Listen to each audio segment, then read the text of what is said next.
out. In the coming week, more talks between the Russians and Ukrainians in Istanbul. The EU is expected to unveil more sanctions against Russia. And the sentencing of the Parkland High School shooter who killed 17 people in 2018 gets underway in Miami. Those stories here and on FSN's affiliated TV and radio networks worldwide. And that is the Week in Review from Feature Story News. Simon Marks reporting. Welcome back to the ONN Presidential Democrat Kiosk Debate. If you're just tuning in, tonight, in an historic first, Americans can ask any question at any time just by stepping into one of the thousands of Democrat kiosks we've placed in front of 7-Elevens across the country. Decatur, Illinois, let your voice be heard. Hi, everybody. My name's Joe Crawford, and my question is, how many taco and cheese taquitos do you think I can eat in 60 seconds? Kevin, have we screened all of these? We haven't? But we can? We can't. Great. Straight from the heart of America, raw and unfiltered, Rockville, Maryland, to Boulder, Colorado. This is the most powerful sword in the planet. So, we really can't screen these things, Kevin? Not at all. Okay, then I think I'll just ask a question of my own. What's that? Okay, no, I won't. Austin, Texas. This is the Onion News Network.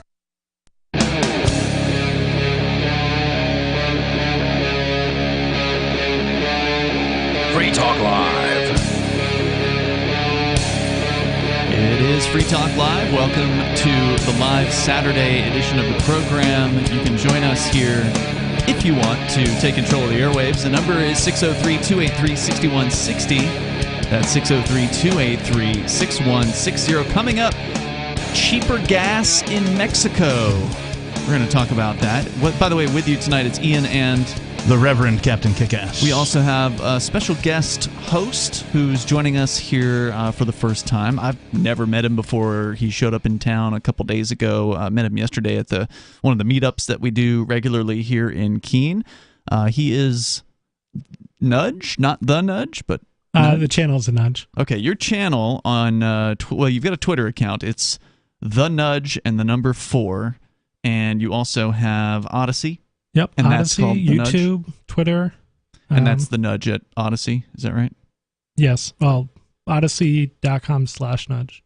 Perfect. And of course, we love Odyssey. We'll talk about them a little bit later on here. And it's actually interesting that you came to town right now. I mean, you told me about this a couple months ago or whatever when you were planning on checking out New Hampshire, or I guess coming back to New Hampshire. But I didn't know at the time when you'd reached out that you were actually a Free State Project participant. You're someone who has actually already moved to New Hampshire a couple of years ago. Yep, that's correct. Just before COVID, apparently. Oh. And so you got here right in time.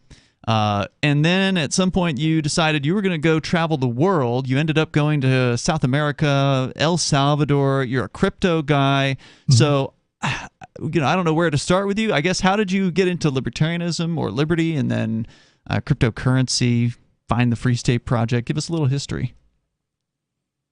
I started on my path, I guess, in about 2018, I would say. Oh, okay. So recently. Yeah, well, it wasn't too long ago. I was following the campaign of Larry Sharpe in New York while I was living there. The governor campaign. Yeah. And, I got connected and to some cool people, heard some great ideas, was really interested in the economic side of everything, and, just be and let be and leave other people alone if you're not. Did you have any kind of political viewpoints before Larry Sharpe, or was that kind of your first introduction to any kind of activism or... Well, I was working as a freelancer, so one thing I really noticed, especially working in New York City, was how many taxes were getting taken out of my checks. There's a city tax there, too, right? Like a city income tax? Yeah, 3% just to be in New York. Isn't it amazing that when you look at, we'll call it your pay stub, and they're just very forward about it. They're like, here's how much we stole from you and what we're calling it, so that you sort of believe that it goes to these things. Well, being a freelancer might be worse because they let you think that all of it is yours at first, and then at the end of the year, they just hit you with the bill, basically. Right, yeah. Oof. Now, in New York, there's a state income tax and a city one, right? Yeah. Plus the federal one. Wow. Yeah. So you got turned on to the Larry Sharpe campaign. Of course, he didn't win, and somehow you found out about the Free State Project. What was that path? I'm not sure how I found the site, probably through Reddit or something. But, I was just reading more about it and really seemed like a great opportunity. And the whole environment over open discussion in New York, especially around my coworkers in the creative scene, working in photography, became a lot more claustrophobic and actually threatened my employment in some ways. Really? Ooh. Yeah. So, over time, I was kind of feeling like it might be my time to move on. Obviously, I'm getting a little bit older and so expensive to live there. And leaving in 2019, I moved up to New Hampshire. And you moved into the Portsmouth area, right? Yeah. Now, that's generally considered one of the more expensive cities. So I'm curious, what did you see compared to living in New York City? Is how much cheaper is living in Portsmouth? Well, for my first couple months, I still had to have a roommate, but then I was able to move up to a studio and actually move into my own place for the first time. Also, like I said earlier with the taxes, even if I was making about the same amount either way, it was going significantly farther because New Hampshire doesn't have an income tax. Yeah, the cost of living here is significantly less expensive. I found that out. I've been here, 3 years? I think so. Going on 3 in May anyway. I came from the Seattle, Washington area, so that place is way expensive. I was making the same amount of money. I was able to remote my job pre-COVID, and then I moved here. And so I was like, well, I'm making the same amount of money, but I am significantly wealthier, like check to check, than I was in the Seattle area by a long shot. Yeah, I remember you telling me that like a glass of beer or wine or something would be $10 or $15. That's a shot. Yeah, shots where you couldn't get a shot of like Jameson at the bar for under $10. Maybe if it was the weekend, they'd have it on special. Oh, $9 a shot, right? Craft beer, $6 to $8. When I left, so 3 years ago, it's probably $10. Yeah, it adds up. Yeah, definitely. So what were some of the key things that you really noticed when you moved here as far as differences? Just walking around, it just feels so much freer. You actually have nature here, fresh air, especially in 2020, still able to basically go around and have more or less freedom to walk around and wasn't locked in my apartment like I would have been if I had stayed in New York. Yeah, and Portsmouth was, along with Keene, two of the more restrictive cities in New Hampshire, but certainly by comparison to New York City, it's got to be night and day. Yeah, I mean, I have said this a couple times, but I think that 2020 was probably one of my most social years, actually. Wow. Just the community and the Seacoast, the Free Coast, events every week. No mask, anything. We were just hanging out, have a good time. We had all kinds of different events every week. We had a stand-up comedy show. We launched the community center, The Shell. And that's still going on. All of those things that you're talking about, that wasn't just 2020. It's still happening to this day. The Shell is incredibly active. Yeah, I just saw some sort of advertisement for The Shell doing another comedy thing coming up or something recently. Yeah, I mean, I've been away for a couple months. I was here in January for a week and was meeting all these people. There are now members of The Shell that I hadn't seen before, and there's all these other communities that have popped up in the last year since I've been active in the state. Yeah, the Free State Project had a record number of movers in 2021, and I expect they're going to also hopefully beat that record this year because a lot of people finally figured out, a lot of the people in the Liberty Movement finally figured out that it's time to try something new. The same old of running, some political candidate every 4 years and losing hard is just not cutting it anymore. And with the crackdowns that happened due to COVID, people finally figured out, all right, let's do something different. Let's get together with the largest group of freedom-minded people on the planet, and that's in New Hampshire. Yeah. So people are actually making the move, and of course, that's pretty exciting. I want to back up for a second because you talked about having, or sort of coming to, the perspective of freedom, individuality, liberty, voluntarism, that kind of a thing, and how that at some point it sort of maybe jeopardized your employment and that kind of as a thing. Freelancer. As a freelancer, at least. I just want to remind our listeners that when you look into freedom philosophy and that kind of thing, and then you talk about it with other people, you are putting yourself at risk.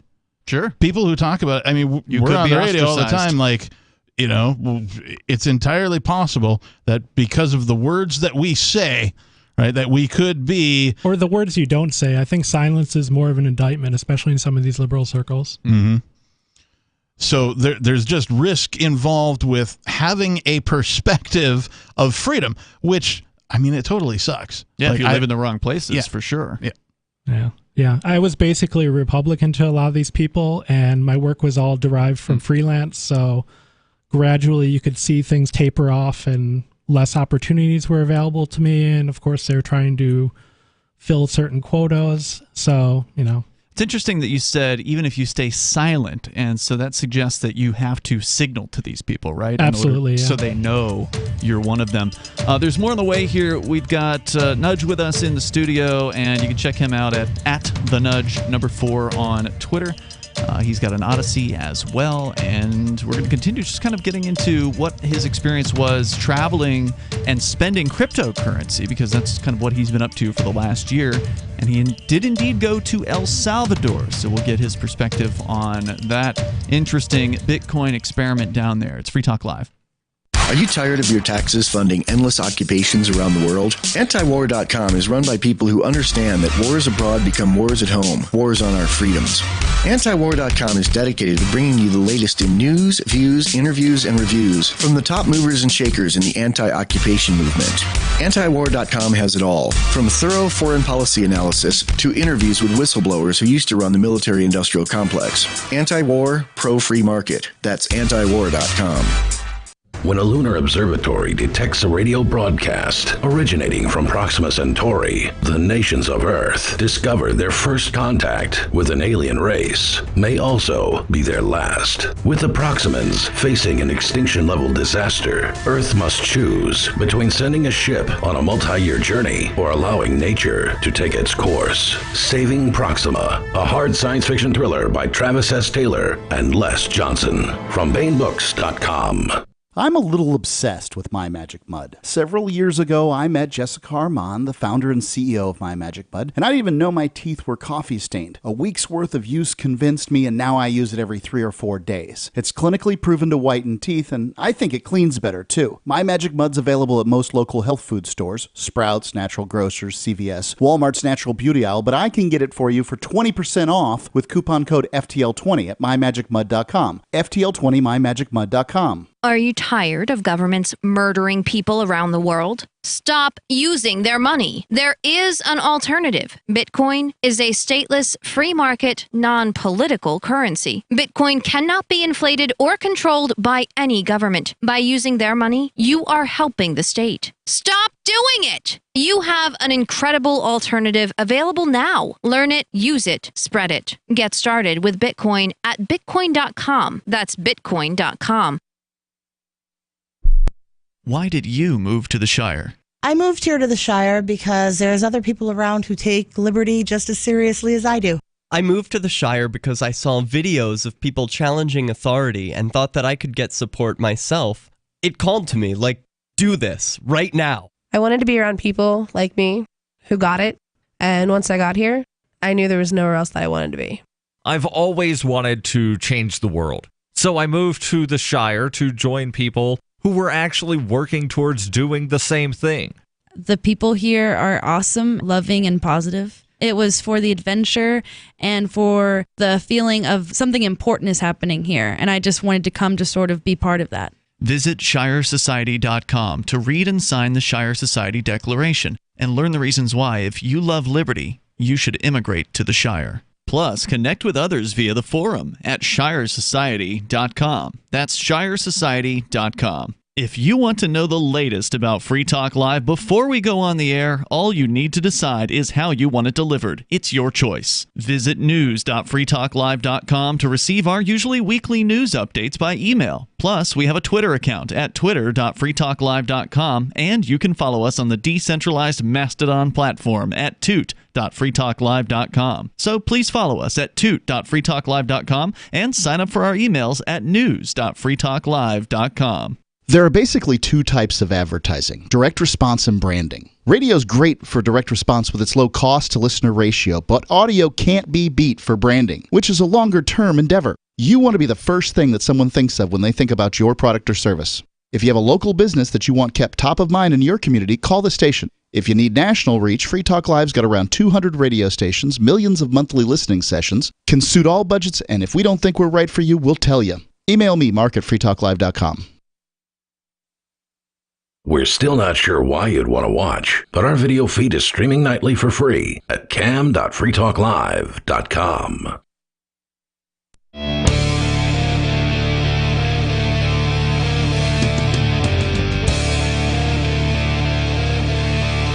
It's Free Talk Live. The phones are open here. If you want to join the show, the number is 603-283-6160. That's 603-283-6160. Live Saturday edition of the show. Joining you in the studio tonight, it's Ian, the Nudge, and the Captain. And you can join us online anytime you want over at freetalklive.com. Social.freetalklive.com is our social media site. We actually just upgraded to the latest version of Mastodon. And I have now made it a site where you have to request an account instead of just open registration, just because I'm sick of the spammers. The downside to Mastodon's a great kind of copy of Twitter. That's sort of what it does. It does everything Twitter does, just without the evil mega corporation, the big tech corporation. You don't tweet, you toot. Correct. Or you retoot in some cases. And it's a great piece of software. I really like it. But the thing that is really not so great about it is there's very little you can do to stop spammers from signing up. And so I'm going to try out making it so we have to approve accounts. So apologies to anyone that wants to immediately start posting right away. We're going to just try this different mode and see how it goes. See if that, I don't know, scares off some of these people. We're going to screen you. Yeah. What'll happen is people just sign up and then they'll just put links into the things that they want to promote, which is obviously not anything to do with like an actual human being promoting a thing. Yeah. And so then I have to go back and look at all the signups over a certain period of time. Like today I deleted 100 spammers. So we'll see how it goes. Yeah. The site itself works great once you get in. So social.freetalklive.com. All you have to do is just fill out a little text box about why you want to join the site, and hopefully we'll be able to discern you're a real human being from that. That's the plan. Social.freetalklive.com. More about the Nudge here in moments and his travels down to El Salvador and elsewhere to spend cryptocurrency. But first, Sam is in Ohio. Sam, you're on Free Talk Live. Go ahead. Yeah, so when you do activism and you go to jail, you call that a spiritual retreat, correct? I do, yeah. I have done that. Why do you call it a spiritual retreat? I'm just kind of curious. Well, because it's a forced vacation, number one. And statism is a religion. that didn't wasn't the reason why I did it, but the idea is you've got a whole bunch of time on your hands, and you can approach time in jail from whatever kind of mindset that you want to. If you want to be there and be constantly in a state of fear, I suppose you could do that. If you want to go in with the mindset of having as positive of an experience as you can make it, then that I would more recommend. If you want to take time while you're in there to do things like meditate and read books about spirituality or God or the nature of the universe or whatever, you can certainly do that. A lot of times those books are available on jail book carts, and certainly people can send you those things. So just to take some time out for yourself, because really you've got nothing else to do in a lot of cases, rather than make it. That's why you call it that, to try and make it as best for you as you can for yourself. Well, my intention when I first went to jail over a decade ago for civil disobedience here in Keene was to have as positive of an experience in there as I possibly could. And I went in with that mindset, and I did. That's not to say bad things can't happen in these places. I was fortunate to go to a New Hampshire jail, which is much nicer than many of the jails in the rest of the United States. So, it was definitely one of the better jails. The Club Med, if you will, of jails here in Cheshire County. We joke and call it the spiritual retreat because, you can, it's just all about your mindset and what you want to accomplish while you're there. I don't recommend that you go to jail, by the way, but if you do end up being put there, then you decide how you feel about it. A voluntary spiritual retreat, far better than a mandatory one. That's true. Well, you don't have a lot of money. You don't have freedom. Your biggest resource is time. So try to evaluate yourself and your goals and make the most of it. Exactly. Does that make sense, Sam? What specifically activism were you doing 10 years ago where they decided to throw you in a cage for some random reason? Civil disobedience. We had a little documentary film we made about it. It's called Derek J's Victimless Crime Spree, and you can watch it over at victimlesscrimespree.com. It mostly focuses on Derek J, but there is a scene in there where I get arrested. Actually, it might have been more than one scene where I get arrested a couple times. But it's, I got arrested 4 times in one summer, basically, for various different civil disobedience activism and nonviolent victimless crimes. And of course, my friend Derek J was arrested, I think, 5 times in a 1-year time frame. And So what, like selling pot type charges? No. That would have been a felony charge. I only caught a few misdemeanor charges. We didn't do selling of cannabis, but Derek J did get arrested for possession of cannabis in a public park. Would recommend that you check out the movie if you haven't. Again, you can watch it for free online at victimlesscrimespree.com. Yeah, I've tried to look it up, but I couldn't find it. Well, there you go. Now you know how to find it. Victimlesscrimespree.com. Anything else, Sam? Just that I kind of am trying to wrap my mind around why you would go to that extreme. But what do you mean go to that extreme? Do civil disobedience? Be willing to go to jail for something you believe in. Well, shouldn't most people who believe in a thing be willing to put their freedom on the line for it? I think 95 or 99% of the population never will. That's the reason why I find it interesting. You're probably accurate. However, New Hampshire, at the very least, has a state motto of live free or die. So it's got like, hey, you're either going to be free or you're going to die, like right in the motto. So if you're going to move here, hopefully that's on your mind. Yeah, and thank you, Sam, for the call tonight. I definitely don't disagree with him. Most people are not willing to actually live their beliefs, and they just want other people to take the risks and then benefit from whatever risks are taken. But the reality is, there are dangers out there. If you're doing activism and you're having an effect, there's a good chance that the people in power are going to be upset about it. If you are actually someone who is making an impact, they're going to target you. And unfortunately, that sometimes means that you have to go to jail. Martin Luther King, of course, has written about this. There have been many people who have seen the inside. I think Thoreau wrote about it many years ago. Yep. And it's just one of those things where all of the popular activists throughout history, Gandhi, I'm thinking, right? All of these folks had run-ins with statists, with being arrested, or detained by military. Even. Many of them were much more violent. You mentioned Gandhi. You mentioned, of course, Martin Luther King. He died as a result of that. Gandhi, I forget what the circumstances around his death were.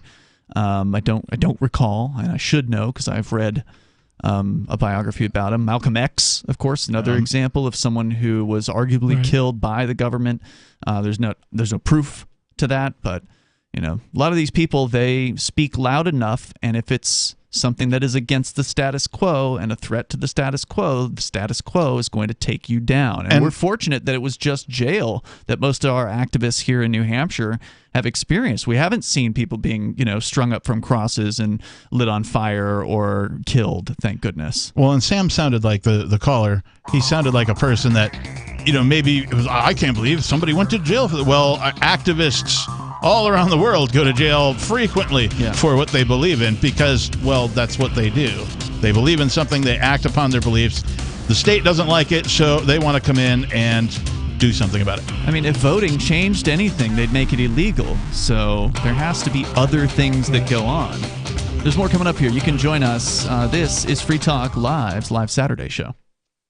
Free Talk Live's video archives have been on LBRY for years. LBRY is an uncensorable, decentralized, blockchain-based media sharing protocol, and we're big fans of it here on Free Talk Live. In 2020, LBRY launched Odysee, a video sharing website to compete with YouTube, and it's really taking off, now with over 1 million channels, many of whom are disaffected YouTube creators. During YouTube's crackdown for not towing the government line on COVID, the Free Talk Live YouTube channel started receiving strikes and could be completely taken down at any moment. Thankfully, Odysee started offering live streaming, so we're now streaming live every night and posting our video archives permanently to Odysee. You can watch live or anytime on our Odysee channel by visiting video.freetalklive.com. If you want to go all in, download the desktop app at lbry.com, and then every video archive you watch, you'll help seed and keep it online forever. At minimum, we ask you visit video.freetalklive.com and follow us on Odysee today. video.freetalklive.com. From Feature Story News in Washington, I'm Simon Marks with the Week in Review. And the week ended with a humanitarian crisis in the Ukrainian city of Mariupol that the International Committee of the Red Cross said is now almost indescribable. The ICRC is pleading with Russia to provide safe passage so Red Cross staff can reach the city and begin a civilian evacuation.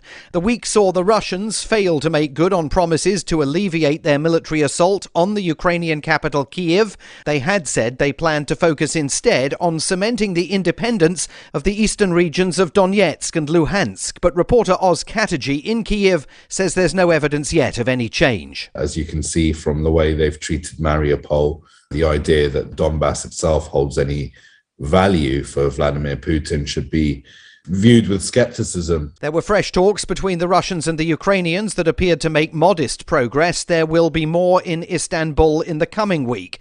President Biden spent the week insisting there has been no change in US policy, despite his call last weekend for Vladimir Putin to leave power. At the White House on Monday, he insisted he was simply expressing a personal viewpoint. Number one, I'm not walking anything back. The fact of the matter is I was expressing the moral outrage I felt toward the way Putin is dealing in the actions of this man. But I want to make it clear, I wasn't then, nor am I now, articulating a policy change. The news in Britain this week was dominated by rising concerns over the cost of living. New caps on energy prices kicked in on Friday that see unprecedented increases. An average household will pay another £700 a year. Financial journalist Michael Wilson. People are going to have to really work out as whether they're going to have to spend their money on heating or spend their money on eating. We're all going to have to pay higher bills from right now. In the US, President Biden announced he would try to reverse rising petrol prices by releasing 1 million barrels of oil from America's Strategic Petroleum Reserve every day for the next 6 months. The week ended with news that President Biden's press secretary, Jen Psaki, is expected to leave the White House and become a host on left-leaning news channel MSNBC. She wouldn't confirm that from the White House podium, but pushed back against suggestions that there's an ethical issue if she continues to brief reporters, including some who may be her future colleagues. I've complied with all ethics requirements and gone beyond and taken steps to recuse myself from decisions as appropriate. The actor Bruce Willis announced this week that he's retiring after being diagnosed with aphasia, a condition that makes speech difficult, often after a stroke or a head injury. And it was revealed that the Academy asked Will Smith to leave the Oscars last weekend after he slapped Chris Rock, but the actor refused. A disciplinary process is underway. From bureaus worldwide, this is FSN. You can help spread the ideas of liberty with our Patreon for just $5 per month at amps.freetalklive.com.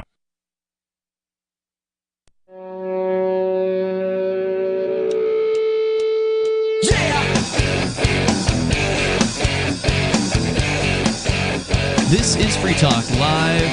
It's a live Saturday show. The number is 603-283-6160. That's 603-283-6160. You can go to Bitcoin.com, by the way. You want to get into the world of cryptocurrency like Bitcoin and Bitcoin Cash. It will teach you about the things you need to know. Just click Get Started at the top of the page at Bitcoin.com, and you will learn some of the basics, which you ought to take the time to do before you maybe buy in, right, before you get to your first cryptos. And by the way, Bitcoin.com also sells cryptocurrencies, various different ones, not just Bitcoin and Bitcoin Cash. They had quite a variety the last time I checked out the site. You can also go to their news site and get the latest news headlines about the world of crypto at news.bitcoin.com. Again, news.bitcoin.com. And we've got the Nudge here in the studio with us to get back into kind of your story. You had migrated here to New Hampshire as part of the... Did you join the Free State Project, or did you just come here? I did. I moved here. I was a mover. I was actually working at night at first, so I didn't really start meeting people within the community probably until early 2020, actually. And you said 2020 was an incredibly social year for you. That's one of the things that changed for me when I moved here, and I moved in 2006, was there's just so much more to do socially here for liberty-minded people. And that was true in 2006 and the early years as well, but it's way more true now. There's so much more to do. I mean, here just in Keene alone, we yesterday there was a meetup that you went to that was kind of a decentralized currency meetup. Captain and I, we were at a market day, as they call them, here in Keene, or in the Keene area today. Tomorrow there's a social Sunday event. I mean, so that's like 3 things to do. There was a thing on Friday too, up at the barbecue place. Yeah, that's where he went on Friday. I missed out on that. There's more every week. Yeah. Sometimes you really have to make a hard decision which one you want to attend. Correct. There's usually competing events in different cities, and it can be a difficult choice. Whereas in most places, libertarians, I mean, if they have one meeting a month, maybe it's the same 5 guys. You get tired of them. Some of them you don't get along with, but they're the only 5 libertarians, so you got to see them or whatever. And that's why a lot of people don't do anything elsewhere, because just there's no headwinds, there's no community. We have that here. But you decided at some point, all right, well, I'm settled into New Hampshire. Now I'm going to leave. And you traveled down to Central and South America. You must have gotten into crypto at some point, because this is sort of like a crypto tour that you're doing, going to some of the crypto hot spots. Is that what you're up to these days? Yeah. Well, my whole thing is travel on crypto. So wherever I'm going, I'm trying to spend my cryptocurrency as it's intended, as money. Are you also doing things like buying your plane tickets with crypto? Are you trying to do as much as possible? Yeah, you can book flights, hotels, book food, restaurants, all kinds of different things, really. So top up your cell phone. My first question is, what's your wallet of choice? I've got a few different ones. Bitcoin.com wallet is definitely one of the ones that I use a lot.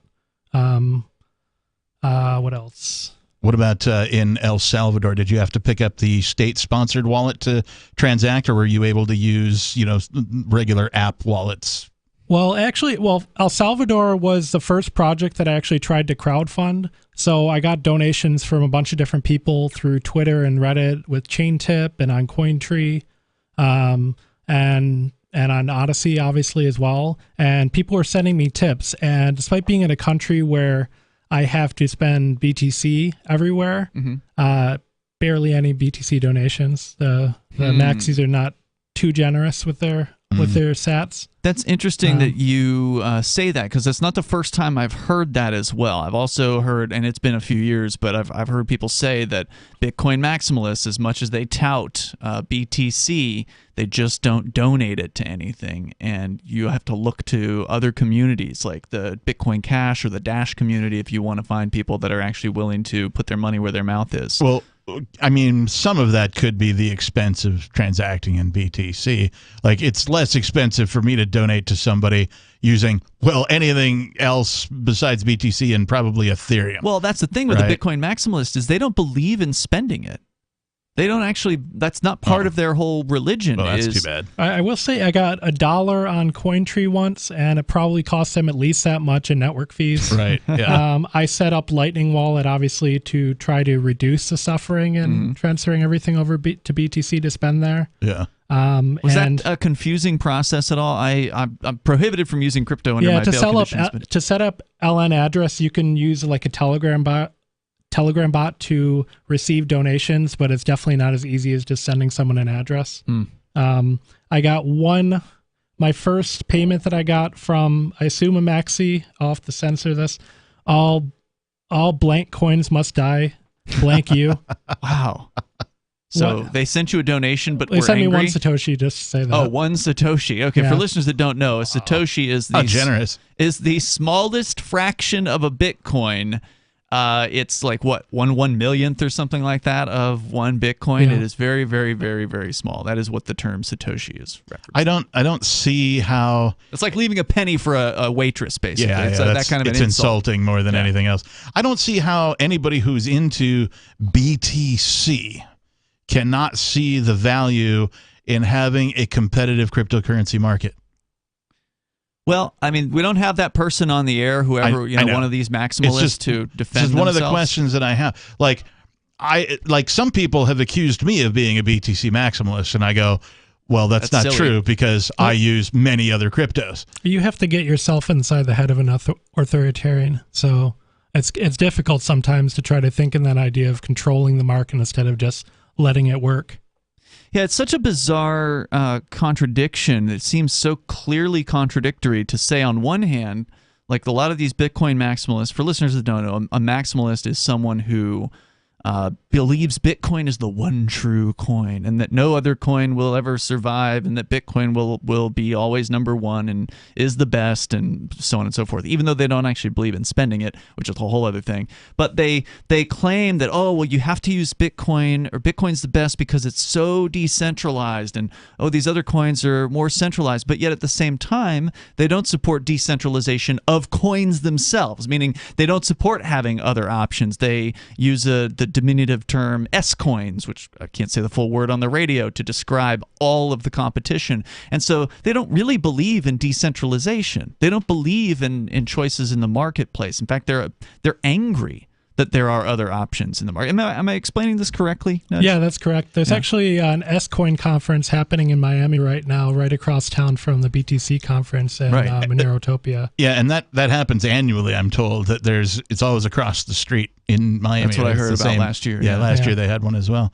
But it just seems weird to me that somebody can come upon the workings of something like BTC and how it's a permissionless, borderless, neutral, censorship-resistant method of transmitting value, and then be like, but this is the only way. Right. Right. The Model T will always be the best car. I don't get that. I kind of equate that to like anybody who's a nationalist, whatever country you're in, if you subscribe to my country's the best country and it's the only country, we're the great, blah, blah, blah. Yep. Right. It's that same ethnocentrism. Yeah. Mm-hmm. Yeah. It's that same kind of thing that it's just now pointed at cryptocurrency somehow. Yeah, I think it's pretty easy to see where people can become very one-track minded and team-minded instead of collaborating. The coins that I use, the projects I'm interested in, if they don't have utility for me, I don't use them. I don't talk about them. Also, people that just do day trading and all that stuff all day and just pick all these random meme coins and try to get rich off of that, that's not really interesting. I'm more interested in actually building a network and a community of people that are interested in creating this new economy. I like that you're out there, you're tactile with it. You're out there, you're trying to spend it, you're trying to live on it while you're traveling, all of that kind of thing. That's the stuff that I applaud. I did an experiment of my own here in Keene early on where I went for a week.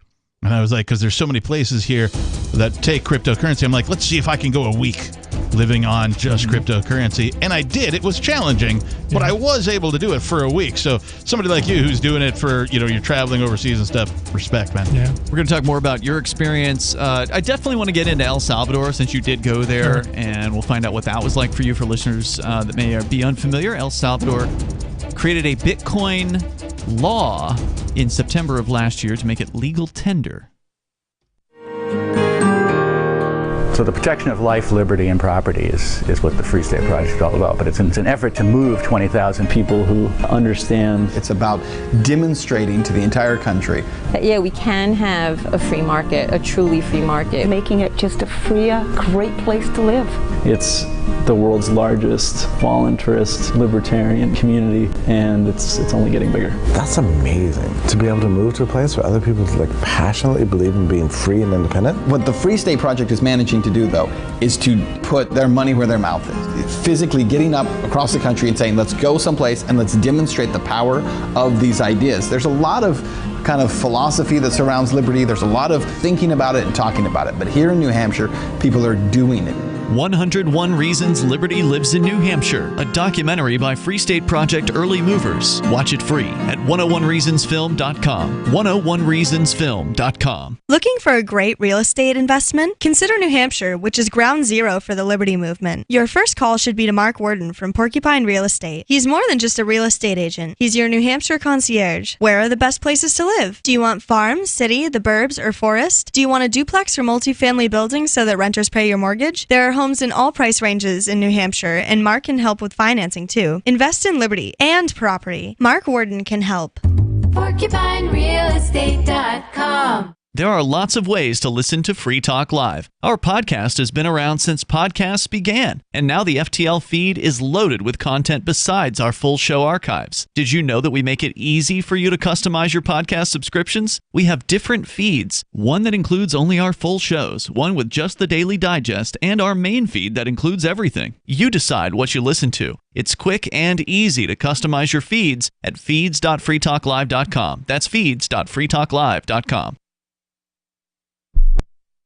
Never, ever send a follow-up email asking, "Did you get my email?" Email 101. If it didn't bounce back undeliverable, it got where you sent it. And avoid transmedia pestering, like calling to ask, "Did you get my email?" or emailing to say, "I left you a voicemail."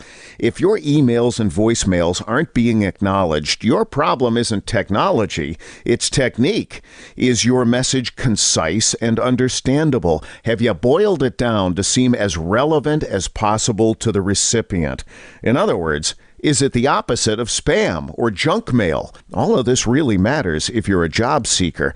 But even if you're not, with money and attention so scarce now, effective communication skills have never been more important. For more tips, hit survivalspeech.com. I'm Holland Cook.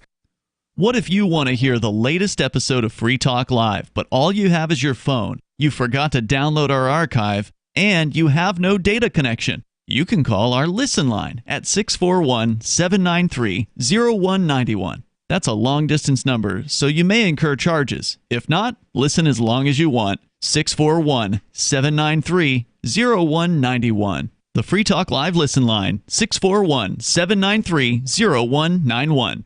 So you've signed the Shire Society Declaration and are planning your move to New Hampshire to be around more liberty-oriented people. Next, sign up for the Shire Society Forum at forum.shiresociety.com. There are a bunch of people there who are already in the Shire, and they want to meet you. If you're already in the Shire physically, you should also come by the forums. Remember, not everyone uses Facebook. New people are signing up for the Shire Society Forum every month, so drop in and say hello at forum.shiresociety.com. Yep, we still do email. Drop your email address in the entry box at freetalklive.com, and you'll be kept in the loop with Free Talk Live.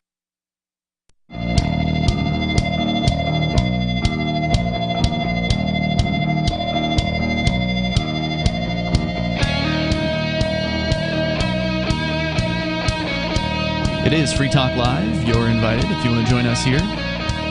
You can bring up whatever's on your mind, and the number for you, 603-283-6160. That's 603-283-6160. I want to say thanks to Kat Cooper, who is a Free Talk Live supporter via our AMPS Patreon, which you can join over at amps.freetalklive.com. That takes you right to our Patreon page. You can sign up with your credit card, debit card, PayPal, and we certainly appreciate it. Kat's doing silver level, which is $5 a month at least, and we appreciate that. It helps us advertise, market, promote, and support what we do here on Free Talk Live, which is talking about the ideas of liberty 7 nights a week on over 190 great radio stations. We also, of course, have podcast and streaming and video, and definitely appreciate your support, Kat. Once again, that's amps.freetalklive.com if you would like to join as Kat has done. So Ian and the Nudge and Captain Kickass here. I'm here. In the studio tonight. We're talking about the Nudge, who's joining us here for the first time tonight, who happens to be a Free State Project participant who moved to the Seacoast a couple of years ago and in over the last year or so has been traveling the world, mostly the Americas. It sounds like so far. Have you been outside of Central America? South America, as well as the Caucasus region, and kind of. Where's the Caucasus region? We're talking about like the Black Sea region, so Georgia and Armenia I went to. Oh, wow. Yeah. What's the crypto experience like over there? Well, I went there in September of last year, and I had a lovely time traveling around for about 3 weeks in Georgia. Beautiful country, tiny country. Definitely recommend it. Do you speak the native language there? No, I was able to get around with English. They also Amazing. they speak Russian as well there. Okay. And how was the crypto experience there? I mean, were there people interested in it? Were there any places that accept it? Well, it was just the timing that I was there was not ideal because they were having a presidential election and the Georgian Libertarian Party. I was very interested to meet with them. I talked to them, but they were just moving around the country during this time running up to the election, and I didn't get to. But they're a very interesting group. I am thinking possibly I might be able to return this spring or early summer for a couple weeks to actually meet with the libertarians there in the Caucasus. Did you spend crypto with the libertarians that you encountered, or were you pretty much not able to spend crypto over there? You can definitely spend crypto. It's just not directly through merchants. I think there might have been a couple random businesses that accepted it on the Bitcoin.com map. But a lot of it is something I would use like Travala, which you can book hotels and flights and activities all with cryptocurrencies. I think more than 60 different ones. All right, well, that helps. So things like that are really helpful for me to fill the gaps where places aren't really as far along as I would have expected. But then also you have things like proxy payments. So if I find someone that's interested in acquiring, I could do peer-to-peer transaction with them, or a lot of the time some of the gold and silver businesses, they might also be interested in Bitcoin, so you could sell a little bit there. Yeah. Do you have so I had a bad experience with one of these, but I had one of these crypto debit cards, and I no longer have this specific card because it turns out they were taking more money than they should. And I pointed it out to them, and they said, "Oh yeah, we see what's wrong and we'll fix it," and they never did, and it got worse. And so they took me for over $1,000. I eventually got it refunded, but then I couldn't get my crypto off their platform for a while because they had my account restricted for unknown reasons, and eventually I worked it out. But do you have a method that's something similar to that, where like, you're in a town, nobody really kind of knows commonly what crypto is, or if they do, they don't take it, where you can like swipe a card or do a payment option? What do you use? How do you overcome that hurdle? I use the Brave browser for privacy, and one of the things they have built into the browser are these privacy respecting ads. So they send you a small amount of the basic attention token. And at least at first, their only partner was the Uphold exchange. And Uphold launched a crypto debit card a couple of years ago, and basically would allow you to have a balance not only in crypto, but also in some metals or in several different fiats. And you would change which payment method you would want to pay with on the app, and then you would just pay as normal with the MasterCard. So that's helped me on a few occasions. Also, interestingly, it also works at ATMs, so I've been able to get out cash.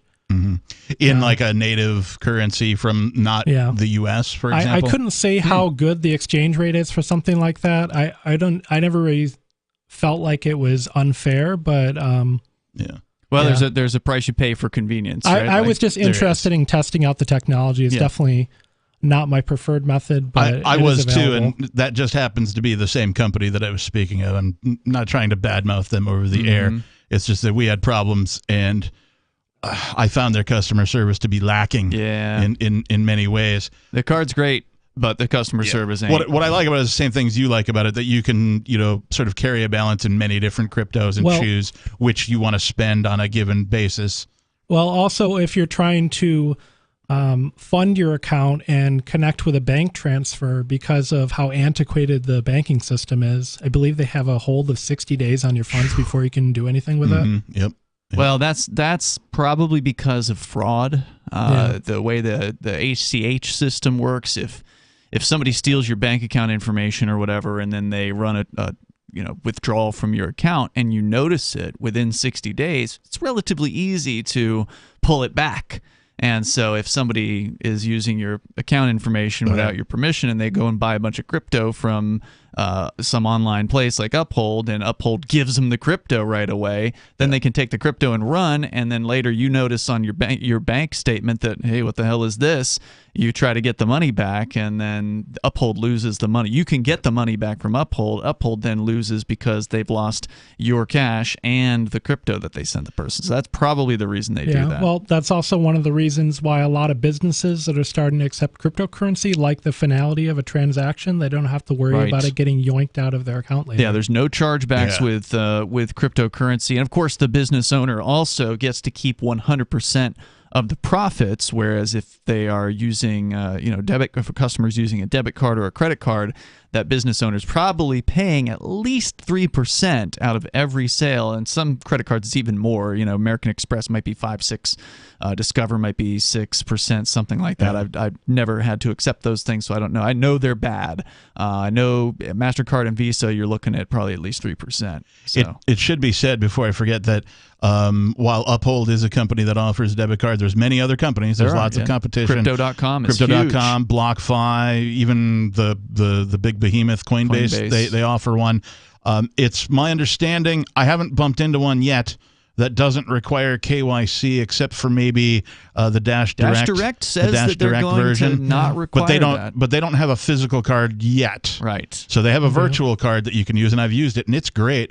So if you I don't know, something as simple as groceries, if they have a way for you to buy online and then go pick up your order, that can be of great assistance to you for your everyday stuff. The one thing I will say, if you are privacy-minded, the Dash Direct virtual debit card that's out right now is a beta.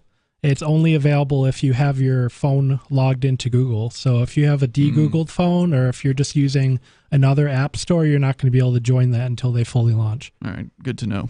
Let's talk about El Salvador. They created this Bitcoin law, a legal tender law, which has its serious problems. The number one problem with this is, of course, that they are mandating, supposedly, that people accept Bitcoin. Now, that's what the law says. Supposedly, they're not enforcing the mandate, but of course, because it's in the law, they could at any time. They could do it politically. They could target certain people that they want to punish for not accepting it. So right now, that's not being enforced, so that's good, but that still has upset a lot of people, the fact that it is that line is in there, Section 7, I think it is, of the Bitcoin law. You know what section it is, too, huh? Yeah, I've looked into it. And so you went down there. At what point this thing launched in September of last year? When did you decide to go and check out the scene? So it launched in September of last year, and then I was down there in January. Okay, so you gave it a few months to... January into February. Because it was a bumpy road launching this thing, from what I understand. We talked with Mark Falzon last night, who did a documentary about it. He was there while it was happening. And as you would expect, any kind of tech rollout may have some hiccups, but when a government does it, it's going to be god-awful. And so you gave it a few months to simmer down there. What was it like when you arrived? How accessible was it? How much were you able to spend Bitcoin? Tell us the story.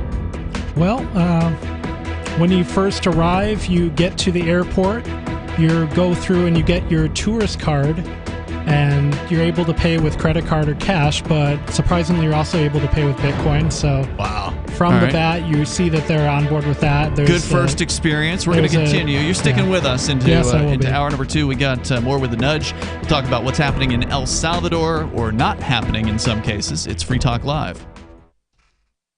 Tired of cancel culture? Sick of mega tech corporations holding an axe over your head? Join the LRN.FM Matrix chat server. It's self-hosted, so no one else can tell us what to do or say. Don't like the existing channels? You can make your own. You can even connect into some of our channels from other Matrix servers. It's federated. For the full LRN.FM Matrix experience, though, you should join our server via the step-by-step instructions at chat.lrn.fm. Chat.lrn.fm. Do you feel like your nation, state, or community no longer holds your values? Have you dreamt of a place where people agree that liberty is important and are free to pursue their projects so long as they respect the property of others? There are many people just like you that are discovering freeprivatecities.com. Their social media links are at the upper right of the page at freeprivatecities.com. All skill levels will be needed when the first of the Free Private Cities opens. It's sooner than you think. Stop arguing and build. freeprivatecities.com. The new 4th edition of Healing Our World, The Compassion of Libertarianism, will take your understanding of liberty to a deeper level and has over 1,300 updated references, new cartoons, and a foreword by Dr. Ron Paul. With discounts for multiple book purchases, the 4th edition of Healing Our World is a great gift for the liberals, pragmatists, environmentalists, and Christians in your life who think libertarianism is cold-hearted. Get yours today at healing.freetalklive.com and use promo code FTL for a $5 discount. If you want to know the latest about Free Talk Live before we go on the air, all you need to decide is how you want it delivered. It's your choice. Visit news.freetalklive.com to receive our usually weekly news updates by email. Plus, we have a Twitter account at twitter.freetalklive.com, and you can follow us on the decentralized Mastodon platform at toot.freetalklive.com. So please follow us at toot.freetalklive.com and sign up for our emails at news.freetalklive.com. You're listening to the live edition of Free Talk Live. Hour number 2 is next after the news here on the Liberty Radio Network at LRN.FM.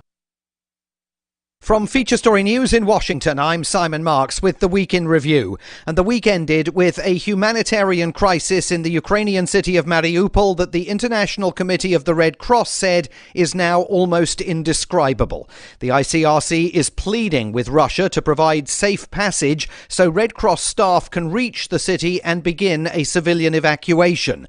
The week saw the Russians fail to make good on promises to alleviate their military assault on the Ukrainian capital, Kyiv.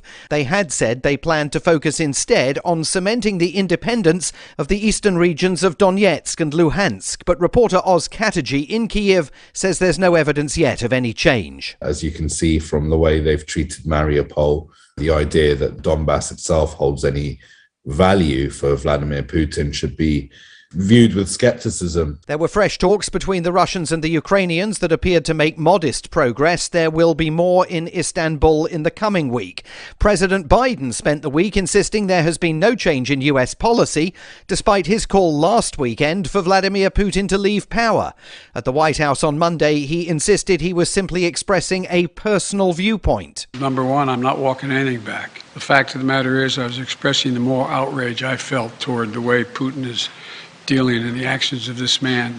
But I want to make it clear, I wasn't then, nor am I now, articulating a policy change. The news in Britain this week was dominated by rising concerns over the cost of living. New caps on energy prices kicked in on Friday that see unprecedented increases. An average household will pay another £700 a year. Financial journalist Michael Wilson. People are going to have to really work out as to whether they're going to have to spend their money on heating or spend their money on eating. We're all going to have to pay higher bills from right now. In the US, President Biden announced he would try to reverse rising petrol prices by releasing 1 million barrels of oil from America's Strategic Petroleum Reserve every day for the next 6 months. The week ended with news that President Biden's press secretary, Jen Psaki, is expected to leave the White House and become a host on left-leaning news channel MSNBC.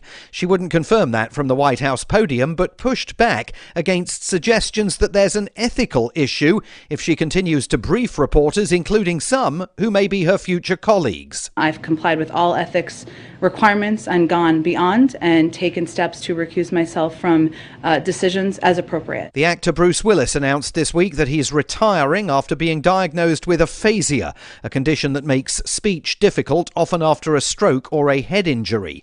And it was revealed that the Academy asked Will Smith to leave the Oscars last weekend after he slapped Chris Rock, but the actor refused. A disciplinary process is underway. From bureaus worldwide, this is FSN. Following positive jobs numbers on Friday, US investors will take a keen interest in the release of minutes from the last Federal Reserve meeting during the upcoming trading week. With the preview from FSN's business desk in New York, Will Denzelo. When the Federal Reserve met in mid-March, policymakers agreed to lift interest rates in the US for the first time since 2018 in a bid to curb soaring inflation. On Wednesday, the minutes from that meeting will be released. providing Wall Street with fresh insight on the Fed's thinking regarding the pace of future rate hikes. The central bank has suggested there could be 6 more rate increases this year. At long last, lynching is now officially a hate crime under US federal law. There had been more than 200 attempts to pass the legislation on Capitol Hill over the last century. Finally, the hateful hallmark of America's civil rights struggle, dating all the way back to the era of slavery, can be prosecuted as a federal hate crime. Vice President Kamala Harris was one of the champions of the legislation. Today we are gathered to do unfinished business, to acknowledge the horror in this part of our history, to state unequivocally that lynching is and has always been a hate crime. Lynching is not a relic of the past. Racial acts of terror still occur in our nation, and when they do, we must all have the courage to name them and hold the perpetrators to account. In the coming week, more talks between the Russians and Ukrainians in Istanbul. The EU is expected to unveil more sanctions against Russia. And the sentencing of the Parkland High School shooter who killed 17 people in 2018 gets underway in Miami. Those stories here and on FSN's affiliated TV and radio networks worldwide. And that is the Week in Review from Feature Story News. Simon Marks reporting. It's a landmark day in the March for Equality here in America. Congress passed the Casinos for Fairness Act today, which gives every mistreated group in America the right to open a casino. It worked with Native Americans. It will work for the rest of the country. If our society has kept you down, you will get a casino to pull yourselves back up. Veterans will also have the right to open a casino as a replacement for costlier benefit programs. I think it'd be nice to have a casino. I mean, I'd rather still be able to walk, but, you know. While the majority of the country is hailing the Casino Act as a step forward, many Native Americans are objecting to the law. We are still the most disadvantaged group in America.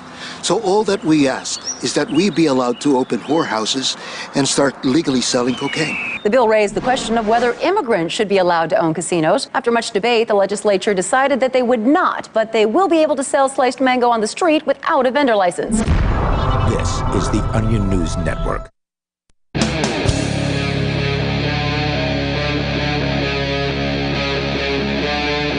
Free Talk Live. It's Free Talk Live, and we're kicking off the second hour of the program here. The phone lines are open if you want to join us, especially if you have a question for the Nudge. He is joining us here tonight talking about his travels around the world, going and spending cryptocurrency. He went to El Salvador, and we just started asking him about the experience there. It is Ian here with you, and we have the Nudge. And the Reverend Captain Kickass. And again, your phone calls are welcome, and you can bring up anything if you'd like. We always have that format here for the most part, 603-283-6160. So we're going to continue. You were just telling us about getting off the plane in El Salvador, I presume the capital city. Is that San Salvador? Is that right? The airport's closer to the beach, but yeah, it's a very small country, so they're not far. And you get off the airline, and immediately you could buy something with Bitcoin. Right. You're walking right through the terminal, and even before you've entered the country, actually, the booth that they give out the tourist cards, which you need to enter El Salvador. A lot of countries don't need visas, but you do need to buy this $12 tourist card. And you can pay with credit card, you can pay with cash, but you can also pay with BTC now. Nice. So now that's something the government's doing, right? Like yes. They're showing off in that way. But what's the reality on the ground? Some people are saying that there just aren't a whole lot of businesses that are accepting Bitcoin, despite the fact that there is a law that purportedly mandates it. And of course, here on Free Talk Live, we're libertarians. We are against mandates.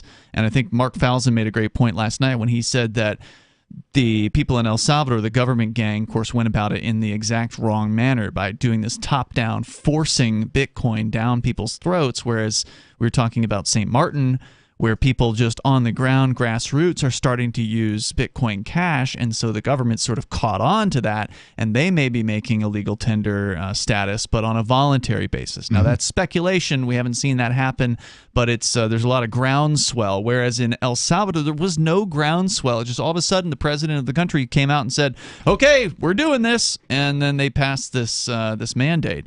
So what's it really like on the ground there? And you spent how long in El Salvador? I spent about 6 weeks there. Okay, that's a actually. long time. Yeah. So you definitely got a lay of the land. Yeah. Well, the first thing I would say is, you get out of the airport, you hop in a taxi. My taxi didn't accept Bitcoin. Very lovely guy, but he didn't accept Bitcoin. Got to my hotel. They do accept Bitcoin, but they also convert it automatically to USD. Which you would expect a lot of businesses are going to do just because Bitcoin is risky. And while the price can go up, it can also go down. And a lot of business owners have bills to pay. And so they don't want to take that risk. I get it. I get why they do that. Yeah. I would say the majority of the hotels that I stayed there didn't want BTC, or they were going to convert it automatically. Also, if you go strictly with places that accept Bitcoin, you might be paying considerably more depending on your budget. Right.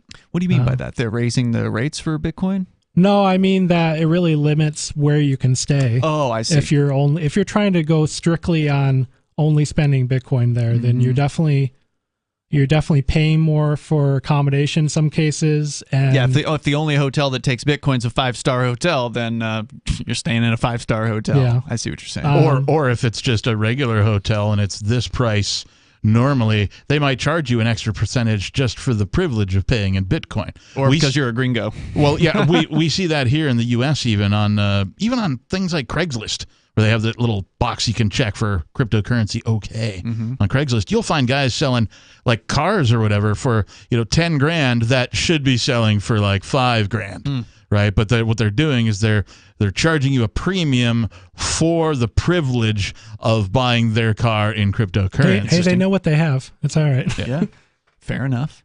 All right, so most hotels didn't take it. What about restaurants?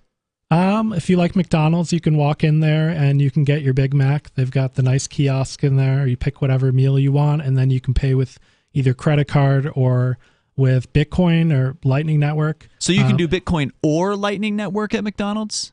I mean, you can pay on or off chain. Depends how much money you want to lose doing that. But yeah. Okay. The thing is that the corporations that have money to integrate these systems into their point of sale, and the more visual businesses, that it's a little bit harder for them not to actually follow the law, basically saying that if you're able to accept Bitcoin, then you should accept it. Those are the ones that have adopted it, or at least in theory you should be able to pay there. I will say that I went to, I think, a Domino's one time, and they very publicly accept Bitcoin, but on the case that I was there, their wallet wasn't working. And are they using so we talked about the Chivo wallet, as it's called, which is apparently slang for cool down in South America, or in El Salvador. I guess they're in Central America. But this wallet was problematic from day one, apparently. I guess one of the original complaints about it was that you couldn't spend less than $5. Did you try this wallet, or $5 worth of Bitcoin? Yeah. Did you try this wallet, or is it only for people who live in El Salvador? Because I hear that you have to pass and know your customer in order to get into it. You need to have an El Salvador ID to install and log into the Chivo app.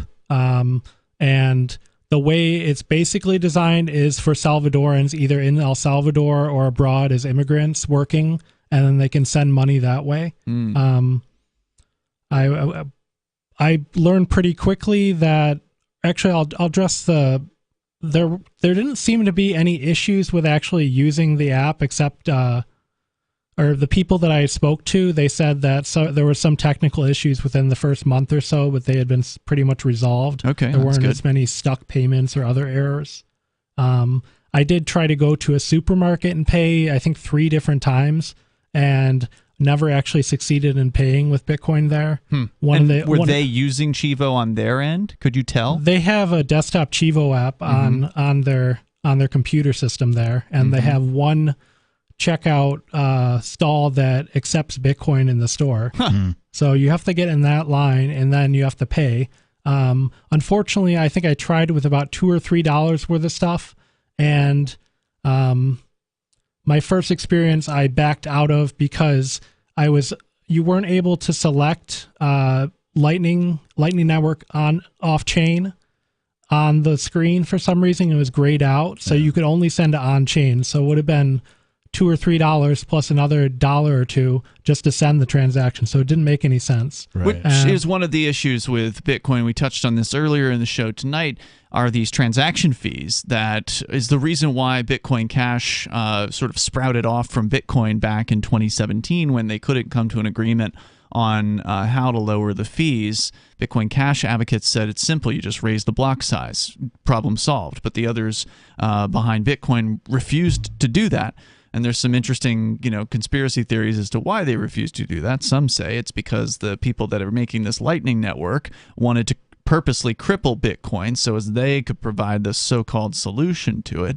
But either way, Bitcoin's network is full of transactions, and it makes it so that the price of a transaction is sometimes 100 times what you might spend on, say, the Bitcoin Cash network or the Dash network or, one of the other ones out there, Nano, etc. And $1 or even a quarter in El Salvador goes a lot farther than it does in the U.S. Sure, and that's probably getting close to what somebody makes in a day. It's like a couple bucks a day, right? Yeah, if you're talking about a couple dollars, that's what they're spending for the day. Right. And if they still have to pay a fee on top of that, it doesn't make sense. Yeah. But yeah, I tried it a couple times at the same supermarket. I came back another time, it wouldn't scan. Yeah, so problematic. And you were there a few months in, like you said, January, right? Yeah. And this is roughly 4 months after they started this experiment. Yeah. There were some instances where I was able to pay with Lightning, with the Phoenix wallet, with someone with like a Chivo mobile wallet. But I would say that there are more issues than instances where it actually worked out. And especially places that were more cash only, forget about Bitcoin. They're not even ready for that. Did you go to the Bitcoin beach, so-called? I did, yeah. I want to hear about that because that's what supposedly, if you can stay with us for a little bit. Yeah, we'll talk about that. That's what kind of supposedly got this whole thing started in El Salvador. Was this one little town that some crypto guy or Bitcoin maximalist came down there and kind of got it set up, got a few merchants set up and started calling it Bitcoin Beach. And that somehow inspired the president of the country to move forward with this mandate on legal tender for Bitcoin. So you went there. We're going to hear more about that coming up. 603-283-6160. You can join us. My name is Jacob Hornberger. I'm president of the Future of Freedom Foundation, which Congressman Ron Paul awarded for having an outstanding freedom website. Write us at fff@fff.org, and we'll send you a free 3-month subscription to our monthly journal of libertarian essays and our booklet, Economic Liberty in the Constitution, which George Mason University economics professor Walter Williams praised in a recent column. That's fff@fff.org. Brute force, intransigent defiance, adamantine will. These are the hallmarks of the AI tank. These gigantic machines have the firepower of an army, but they also have their own sense of honor and duty. When the world breakers arrive, battle will be joined, planets will shake, and war and peace will never be the same again. World Breakers. Stories from David Weber, Larry Correia, and more. Available August 3rd from BaneBooks.com. I'm crazy about My Magic Mud. This is the most important oral care product created this millennium, and I'm not kidding. We all have different opinions on politics and issues, but we all have mouths. And I want yours to be as clean as possible, with teeth as bright as they were meant to be. I will never be without My Magic Mud. It's a little surprising, but man, does it work. If you only listen to one thing I say ever, go to mymagicmud.com and get 20% off with code FTL. mymagicmud.com, code FTL. Are you tired of governments murdering people around the world? Stop using their money. There is an alternative. Bitcoin is a stateless, free market, non-political currency. Bitcoin cannot be inflated or controlled by any government. By using their money, you are helping the state. You have an incredible alternative available now. Learn it, use it, spread it. Get started with Bitcoin at bitcoin.com. That's bitcoin.com. Free Talk Live. And that's what it really comes down to. I think the internet is becoming more and more conservative. I've been online for 20 years. Really? And everyone's trying to make money now. And when you get money involved, you start having people scared of their own shadows or their own nipples. A long time ago, WhiteHouse.com porn site was a porn site. There was a website that misspelled Blue's Clues somehow and was a porn site. And yeah, you don't really see those nowadays. But I don't know. I mean, back in the 20 years ago, you didn't have 2 girls, 1 cup. You didn't, but if you did, there wasn't that much complaint about it because usually people that were online 20 years ago, you had to have a certain amount of technical sophistication. Free Talk Live, 7 nights a week from 7 to 10 Eastern, live on the Liberty Radio Network at LRN.FM. There are lots of ways to listen to Free Talk Live. Our podcast has been around since podcasts began, and now the FTL feed is loaded with content besides our full show archives. Did you know that we make it easy for you to customize your podcast subscriptions? We have different feeds, one that includes only our full shows, one with just the Daily Digest, and our main feed that includes everything. You decide what you listen to. It's quick and easy to customize your feeds at feeds.freetalklive.com. That's feeds.freetalklive.com. There are basically 2 types of advertising, direct response and branding. Radio's great for direct response with its low cost to listener ratio, but audio can't be beat for branding, which is a longer term endeavor. You want to be the first thing that someone thinks of when they think about your product or service. If you have a local business that you want kept top of mind in your community, call the station. If you need national reach, Free Talk Live's got around 200 radio stations, millions of monthly listening sessions, can suit all budgets, and if we don't think we're right for you, we'll tell you. Email me, mark@freetalklive.com. Got Telegram? You can follow our channel there and discuss show prep with other listeners at telegram.freetalklive.com.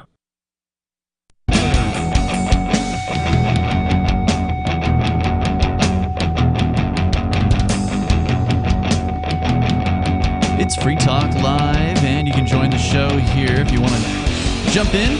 Doesn't have to be about cryptocurrency, spending in real life, going down to El Salvador. That's what the Nudge has experienced. He's with me and the captain tonight. Hey. The number is 603-283-6160, though, if you want to join us and bring up whatever's on your mind. Plus, we'll talk about a little more international news. Captain, you want to discuss the cheaper gas situation in Mexico. Yeah. We'll get into that when we get the chance. And again, 603-283-6160. But right now, the Nudge is telling us, by the way, you can visit his Twitter profile, which is @TheNudge, and then the number 4. He's also got an Odyssey channel. You can follow his travels as he's been going around and spending cryptocurrency or trying to. We're talking about El Salvador and whether or not it is as advertised. And where this El Salvador experiment started was a place called Bitcoin Beach. And that's what I remember we read a story about it on the air. I don't remember the guy's name, but some Bitcoin fanatic went down there and managed to convince a few businesses to start taking Bitcoin and dubbed the place Bitcoin Beach. It's not actually called that. It's I don't remember the town's name, but he said, I'll give you all this money on the condition that this money stays within the community and it's used to build this community up. And so that happened. I don't know how many businesses take Bitcoin, but it's a nice perspective, though. Like, it's an excellent proposition. Voluntary way to get folks to get into cryptocurrency. Yeah, it started voluntary in El Salvador. Yeah, fortunately, and then they forced it down people's throats with the nationwide legal tender law. I will say, though, that I believe that it is morally and ethically wrong for a state to force anything on anybody. Yep. That being said, places like El Salvador having sort of mandated it does force the industry to sort of get up to speed. Like you were saying, the big corporate McDonald's, I think you mentioned. Right. That's true. They were able to sort of quickly adapt, and they hired some devs to like integrate with their POS system. And they got it done. And they got it done. So what that means is that this groundwork is being done. albeit at the behest of the state.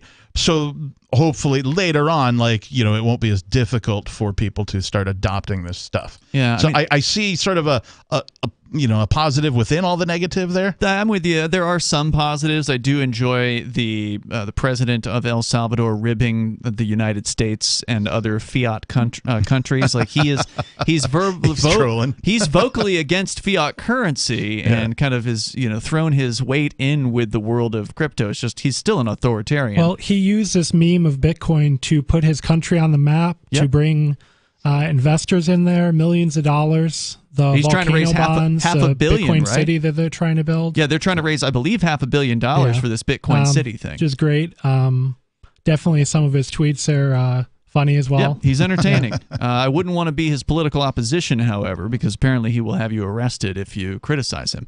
So tell us about Bitcoin Beach. What was your experience there? Well, we just went there for afternoon to check out Bitcoin Beach. Mm-hmm. I found the rest of the country actually more interesting because it seemed pretty obvious from the beginning that they're trying to create an environment where BTC maxis and other crypto people will show up. They'll go to the airport, they'll go to San Salvador, the capital, they'll go to Bitcoin Beach, and then they'll go home. Mm-hmm. So if you go to some of these places, they're a little bit more polished and set up for random businesses, sometimes even street vendors accept Bitcoin there. I know that's been in a number of the videos that have come out about this topic, but just right off the bat when we got to Bitcoin Beach, I just tried to buy a bottle of water at 2 different vendors, and neither of them were interested in accepting Bitcoin. And it was also the first place that I actually saw a no Bitcoin sign in a store. Interesting. So there has been a lot of pushback by some people who they feel, I presume, upset about the fact that they've been told they have to do this thing. They have to take this thing that is risky, and maybe they don't want to do that. So we're talking about this tiny beach village that was put on the spotlight. Mm-hmm. There's another more built-out place with restaurants and bars and hotels a little bit down the beach called El Tunco, where it's more used to this kind of attention, but this little place doesn't really like it. I actually found later on another business that did accept Bitcoin, or they claimed to, and they had a QR code on the side of the wall that I had to scan, and that didn't work for some reason. You could either use the Strike app or you could scan the code, and that didn't work. But so were you able to spend Bitcoin in Bitcoin Beach? I don't believe I did, actually.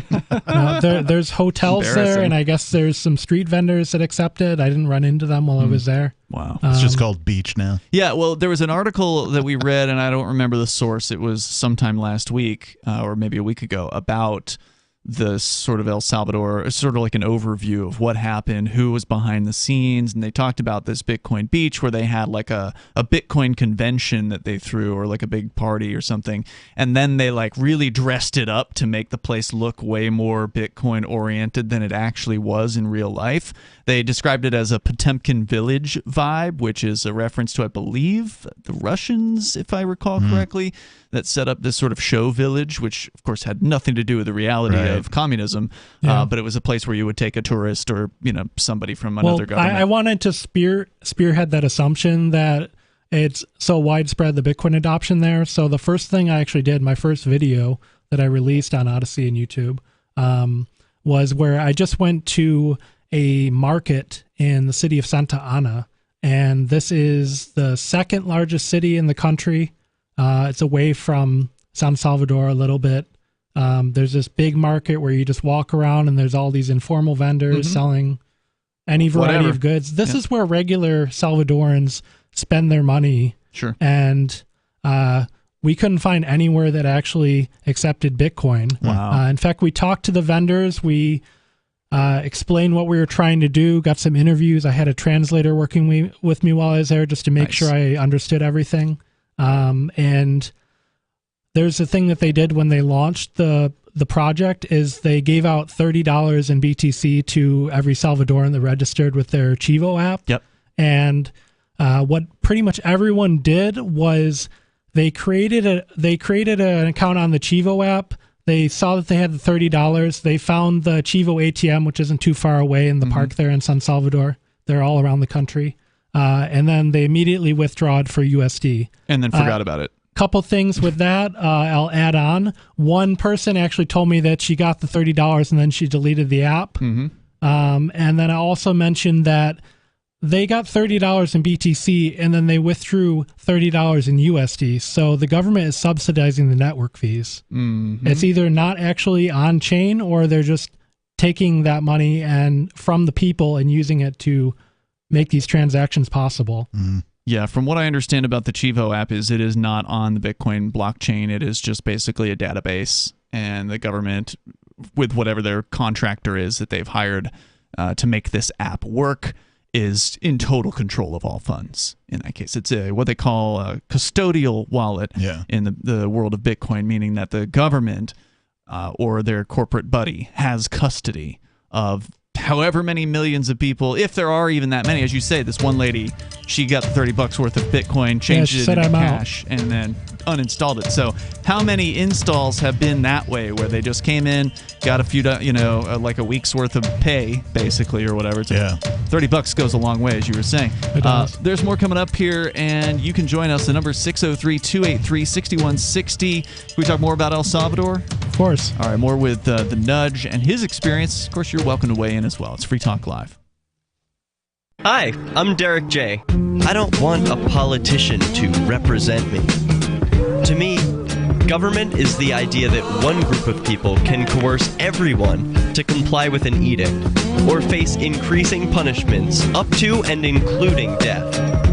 Despite perhaps the most noble of intentions, the best government services are a far cry from what could be provided for by voluntary interactions. Besides, the people who call themselves the government wage wars and put peaceful people in jail for crimes involving no victims. If Starbucks used some of its money to drop bombs, I wouldn't shop there. So why would I support the American empire? The empire does not require my consent. Derek J's Victimless Crime Spree. Watch it for free and order the Director's Cut DVD at victimlesscrimespree.com. That's victimlesscrimespree.com.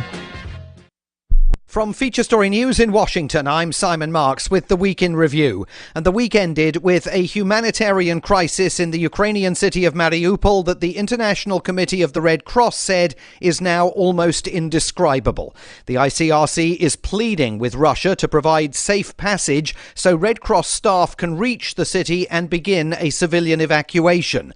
The week saw the Russians fail to make good on promises to alleviate their military assault on the Ukrainian capital, Kyiv.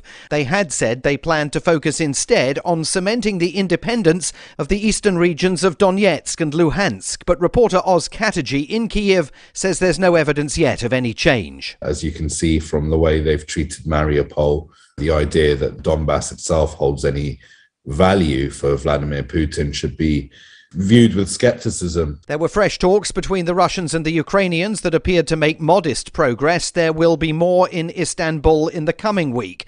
President Biden spent the week insisting there has been no change in US policy, despite his call last weekend for Vladimir Putin to leave power.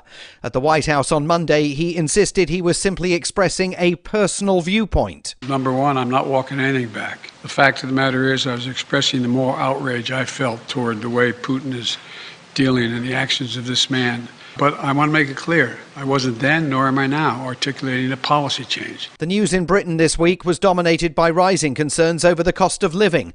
New caps on energy prices kicked in on Friday that see unprecedented increases. An average household will pay another £700 a year. Financial journalist Michael Wilson. People are going to have to really work out as whether they're going to have to spend their money on heating or spend the money on eating. We're all going to have to pay higher bills from right now. In the US, President Biden announced he would try to reverse rising petrol prices by releasing 1 million barrels of oil from America's Strategic Petroleum Reserve every day for the next 6 months. The week ended with news that President Biden's press secretary Jen Psaki is expected to leave the White House and become a host on left-leaning news channel MSNBC. She wouldn't confirm that from the White House podium, but pushed back against suggestions that there's an ethical issue if she continues to brief reporters, including some who may be her future colleagues. I've complied with all ethics requirements and gone beyond and taken steps to recuse myself from decisions as appropriate. The actor Bruce Willis announced this week that he's retiring after being diagnosed with aphasia, a condition that makes speech difficult, often after a stroke or a head injury. And it was revealed that the Academy asked Will Smith to leave the Oscars last weekend after he slapped Chris Rock, but the actor refused. A disciplinary process is underway. From bureaus worldwide, this is FSN. Our Matrix server is about as free as internet chat can be. Join the existing rooms or create your own at chat.freetalklive.com.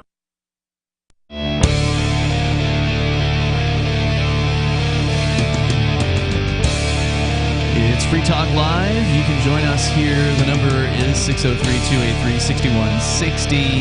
That's 603-283-6160. We're talking about some international Bitcoin experiences. Joining you in the studio tonight, it's me, Ian. The Nudge. And the Captain. The Nudge joining us here. He is a Free State Project participant who migrated to New Hampshire from New York. Excellent choice. And over the last year or so has been traveling around the world and doing some documentary work, filming himself going to various different places and traveling on crypto. He takes donations to do it. You can find him on Twitter at The Nudge and the number 4.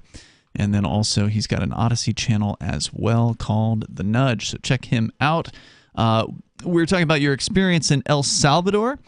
And so my understanding of what you experienced over 6 weeks. So you didn't just come in, see the sights for a day or two, and then leave. And that's what you were saying. You think that the government expects a lot of the Bitcoin tourists to just fly into the capital. Oh, there are Bitcoin tours available. They'll just drive you around to all the spots, basically. And they're very aware of that. You only see what they want you to see. And then go out to Bitcoin Beach, and then which you actually went to Bitcoin Beach and could not find anywhere that would actually take Bitcoin, which was interesting. And then tell us more. What are the highlights? Here's, I guess, a question I had. Did you encounter any business owners, because I've seen this in some of the articles about El Salvador, business owners who had taken Bitcoin and decided, nah, we're not going to do this anymore?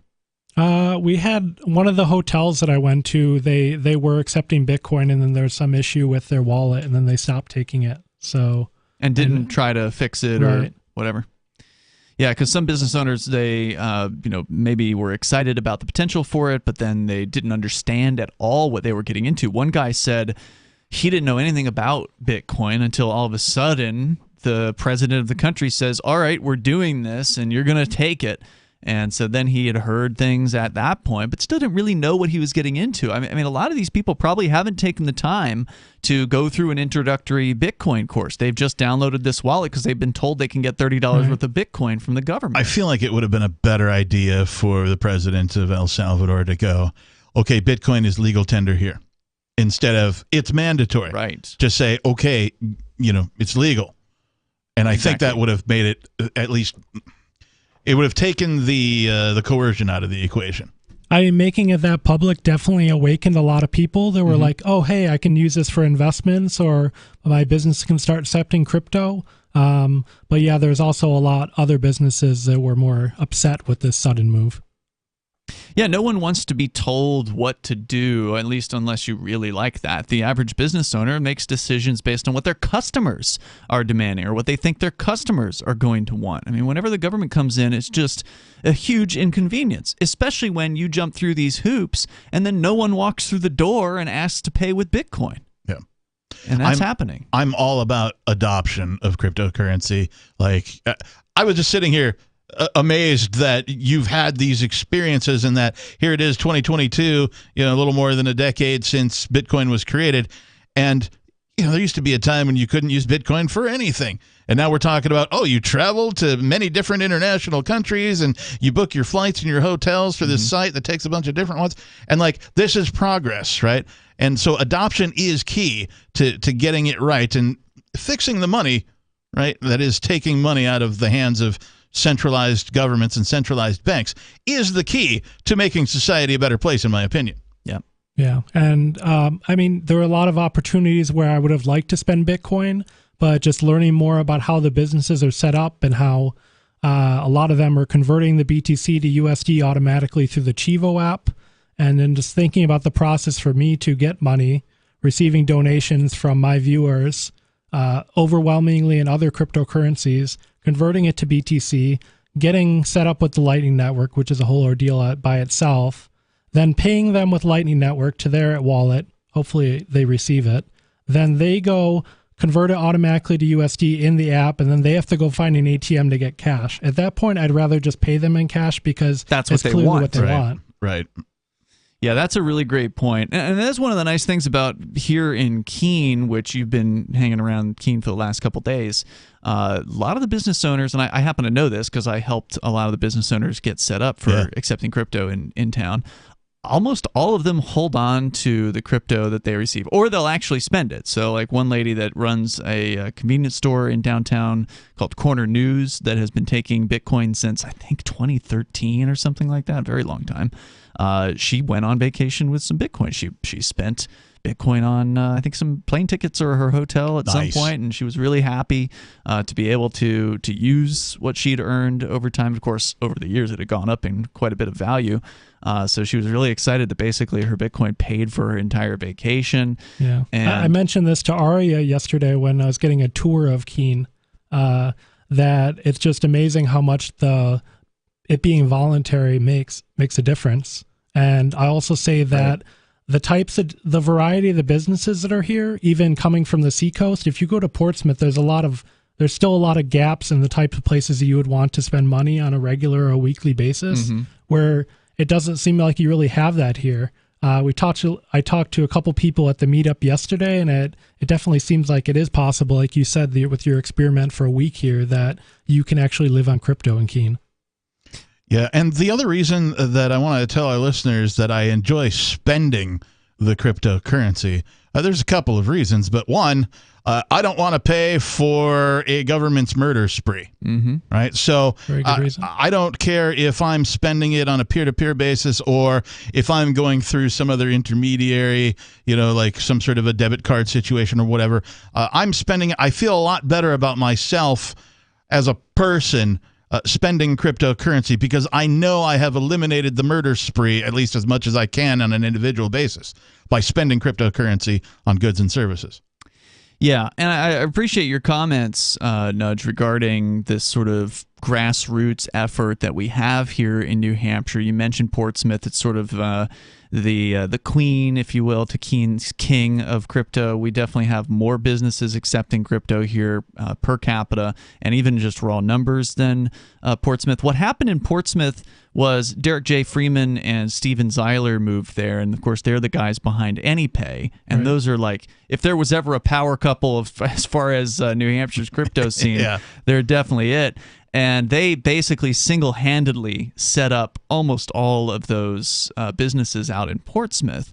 And so you'll see that they've set up the places where they were likely to go, right? So, and that's what you want to do. I don't want to go and set up a business where I'm not going to be the customer. I don't want to pretend that I'm going to go to a place, right? So I want to go and set up places where I can go and eat, someplace I can go and, I don't get my hair cut outside of the home, but there's places that do hair cuttings, and there's an auto repair shop here. There's, an ice cream shop. There's Corner News, and there's another convenience store called Mighty Moose Marts. We actually have more than one convenience store. So we want places where people can go regularly and where they are likely to go regularly to spend the crypto. Because if we go and we get an auto dealer on board, how often is somebody going to go in there with cryptocurrency and want to buy a car? I mean, that's definitely been my thought. Some people have asked me why I haven't been doing more crypto merchant onboarding while I've been traveling around, and the honest answer is I don't know when the next person's going to want to come in and spend it. You're not coming back. If there was a community built there, I'd definitely be willing to help out with an onboarding team, and I assume that I'll probably be doing that in the future. But if I don't see people coming to this business and to go through all the effort of teaching them about cryptocurrency and get them set up with a wallet and everything, I'd rather spend that where I know it's actually going to get immediately put to use. Right. I mean, it's not bad to teach somebody a thing, but if you walk out and you're the last person they see who's going to spend crypto with them, you've just basically left them high and dry. At some point, they're going to say, why are we doing this? Why do we have this tablet here? No one ever comes in and uses it.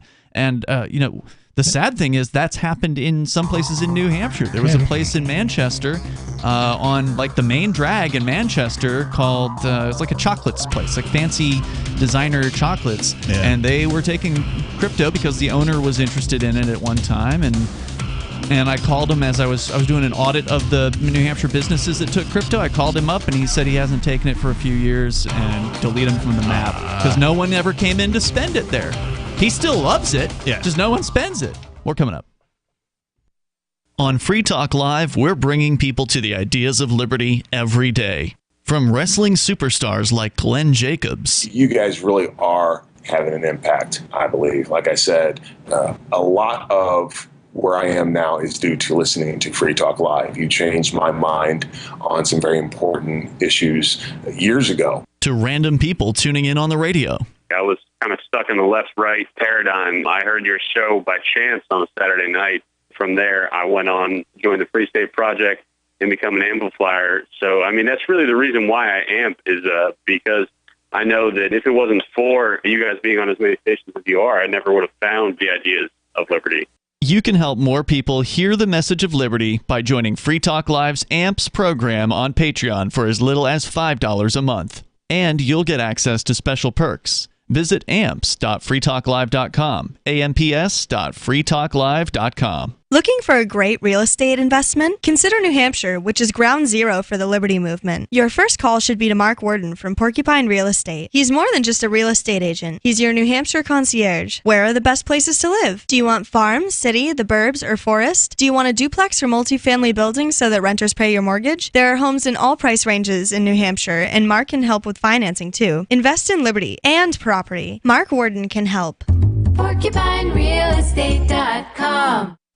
What if you want to hear the latest episode of Free Talk Live, but all you have is your phone, you forgot to download our archive, and you have no data connection? You can call our Listen line at 641-793-0191. That's a long-distance number, so you may incur charges. If not, listen as long as you want. 641-793-0191. The Free Talk Live Listen line, 641-793-0191.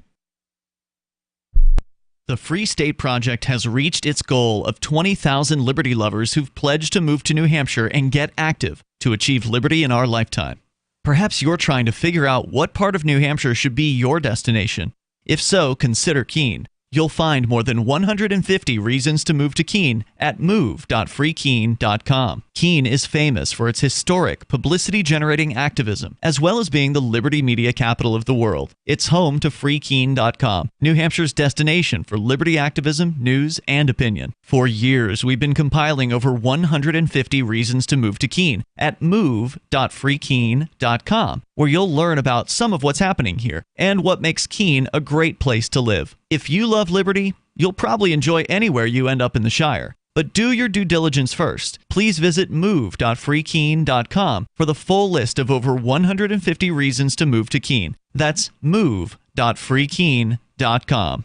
Tired of cancel culture? Sick of mega tech corporations holding an axe over your head? Join the LRN.FM Matrix chat server. It's self-hosted, so no one else can tell us what to do or say. Don't like the existing channels? You can make your own. You can even connect into some of our channels from other Matrix servers. It's federated. For the full LRN.FM Matrix experience, though, you should join our server via the step-by-step instructions at chat.lrn.fm. Chat.lrn.fm. So you've signed the Shire Society Declaration and are planning your move to New Hampshire to be around more liberty-oriented people. Next, sign up for the Shire Society Forum at forum.shiresociety.com. There are a bunch of people there who are already in the Shire, and they want to meet you. If you're already in the Shire physically, you should also come by the forums. Remember, not everyone uses Facebook. New people are signing up for the Shire Society Forum every month, so drop in and say hello at forum.shiresociety.com. You can stick it to the man and big tech. Join our FTL social mastodon at social.freetalklive.com.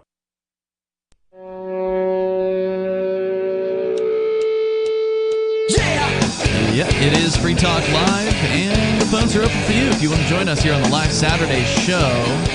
The number is 603-283-6160. That's 603-283-6160. And if you really love crypto, like cryptocurrency, you should get around to other crypto users. That's kind of what we're talking about right now. And by the way, with you tonight, it's Ian, the Nudge, and the Captain. Because having that community of cryptocurrency users basically creates a cryptocurrency marketplace and a cryptocurrency economy that before, in that physical location, didn't exist. And so having those people there to go to local businesses and who are willing to and interested in spending cryptocurrency keeps the local businesses interested in crypto, keeps them on board with continuing to accept it, because otherwise they will drop off the radar. And we've seen it happen when the guys from AnyPay left Portsmouth. They had to, due to circumstances with the government.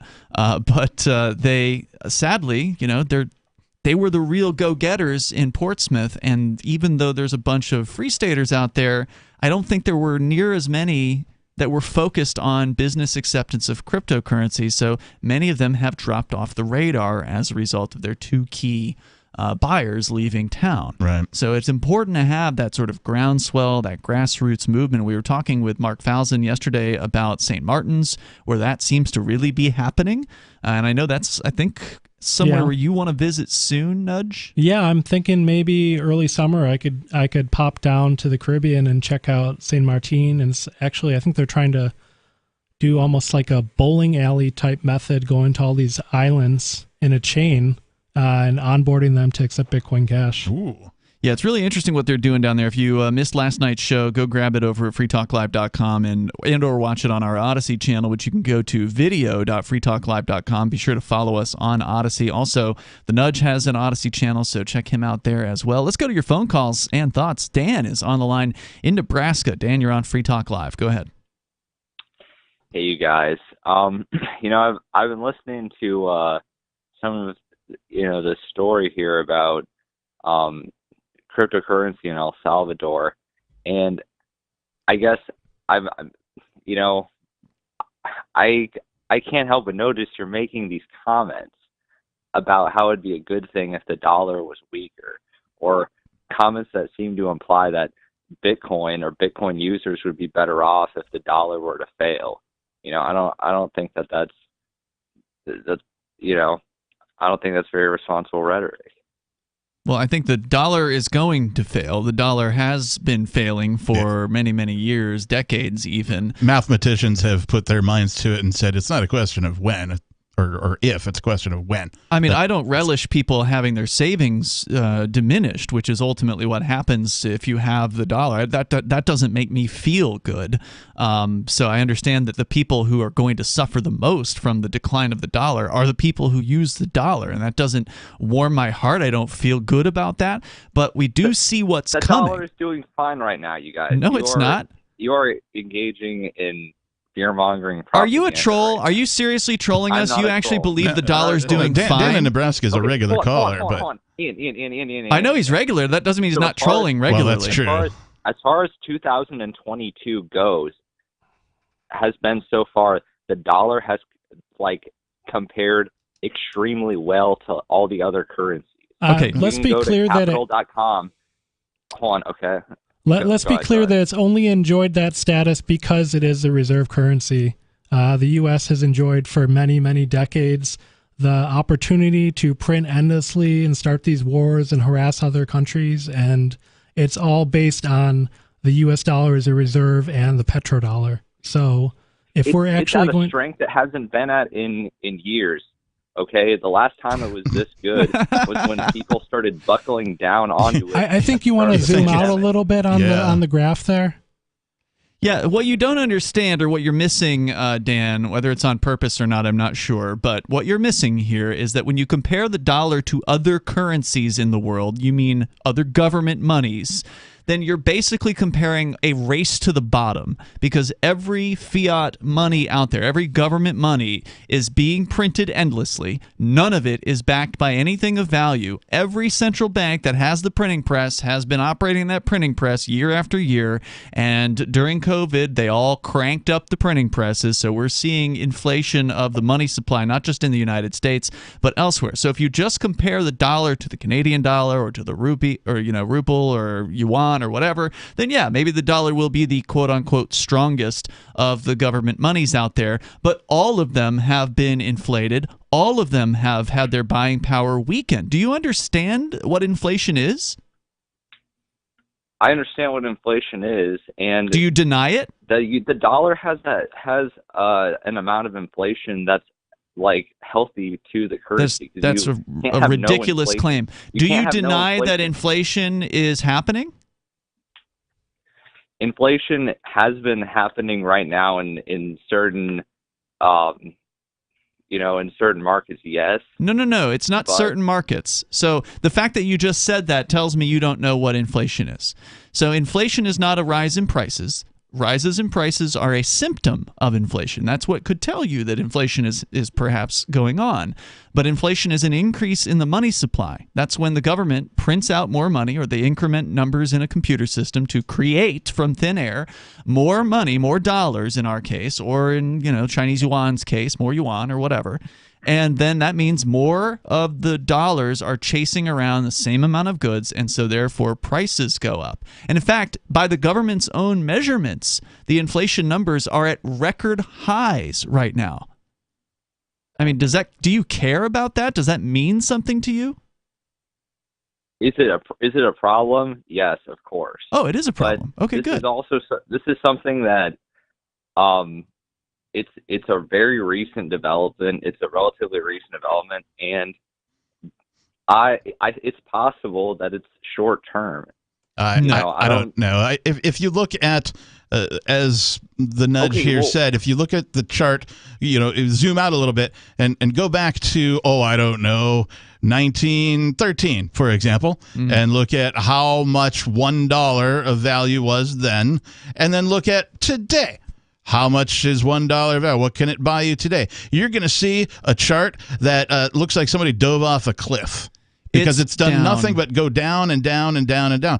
And for an anecdotal evidence, I looked up, I was about to buy a duplex in 1996 before I moved to Seattle in Minneapolis, Minnesota, for $65,000. I looked it up online the other day. The same one? Same duplex, just sold for $400,000, thereabouts. Wow. Right? So don't tell me that, it's a recent thing. No, the value of the dollar has been going down at longer than I have been alive, and I'm going to be 50 in a couple of months. Yeah, and you know who benefits from all this? The people in the state and their corporate buddies. They're the ones who siphon off the wealth whenever they print new money into existence. They're not making new wealth. They're not adding value. New money doesn't mean everybody's richer. What it does is it takes wealth from people's savings, which is why it is bad. Inflation is bad. It's actually a tax on people. It takes wealth from savers. So, okay, I actually have a question here, which would be, what would you think would be a price that house could be worth right now that would show there was a good or reasonable or healthy amount of inflation? What should that price be? I don't think, and I can't speak for you guys, but I don't think anybody on this show thinks inflation is a healthy thing. Am I wrong about that? There has to be some type of frictional inflation. There has to be some type of inflation that goes. What could happen in a free market is you might actually see a deflationary effect, where people who are savers are actually rewarded for saving rather than punished. But the government doesn't benefit from that. So the state has an interest in inflating. Nobody benefits from that because it decentivizes consumption. No, it doesn't. People would still invest. More. You've got to be trolling, man. Do you really believe this stuff? I'm not trolling. It's just amazing that somebody could actually say that. This is how we get the value we have for our money and for our lives. No, that's not how you get value. You don't get value by printing more money out of thin air. That steals people's value, and it puts it in the hands of murderous politicians who go around dropping bombs on people all around the planet. Thank you for the call, Dan.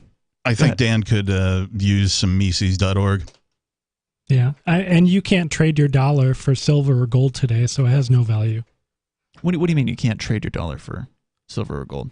Well, you can't go to a bank with your dollar bill and get a dollar of silver. Meaning it's not backed anymore. And at one time that it was in the past. Which famously New Hampshire was a site where that changed. Correct. Yeah, what was it called?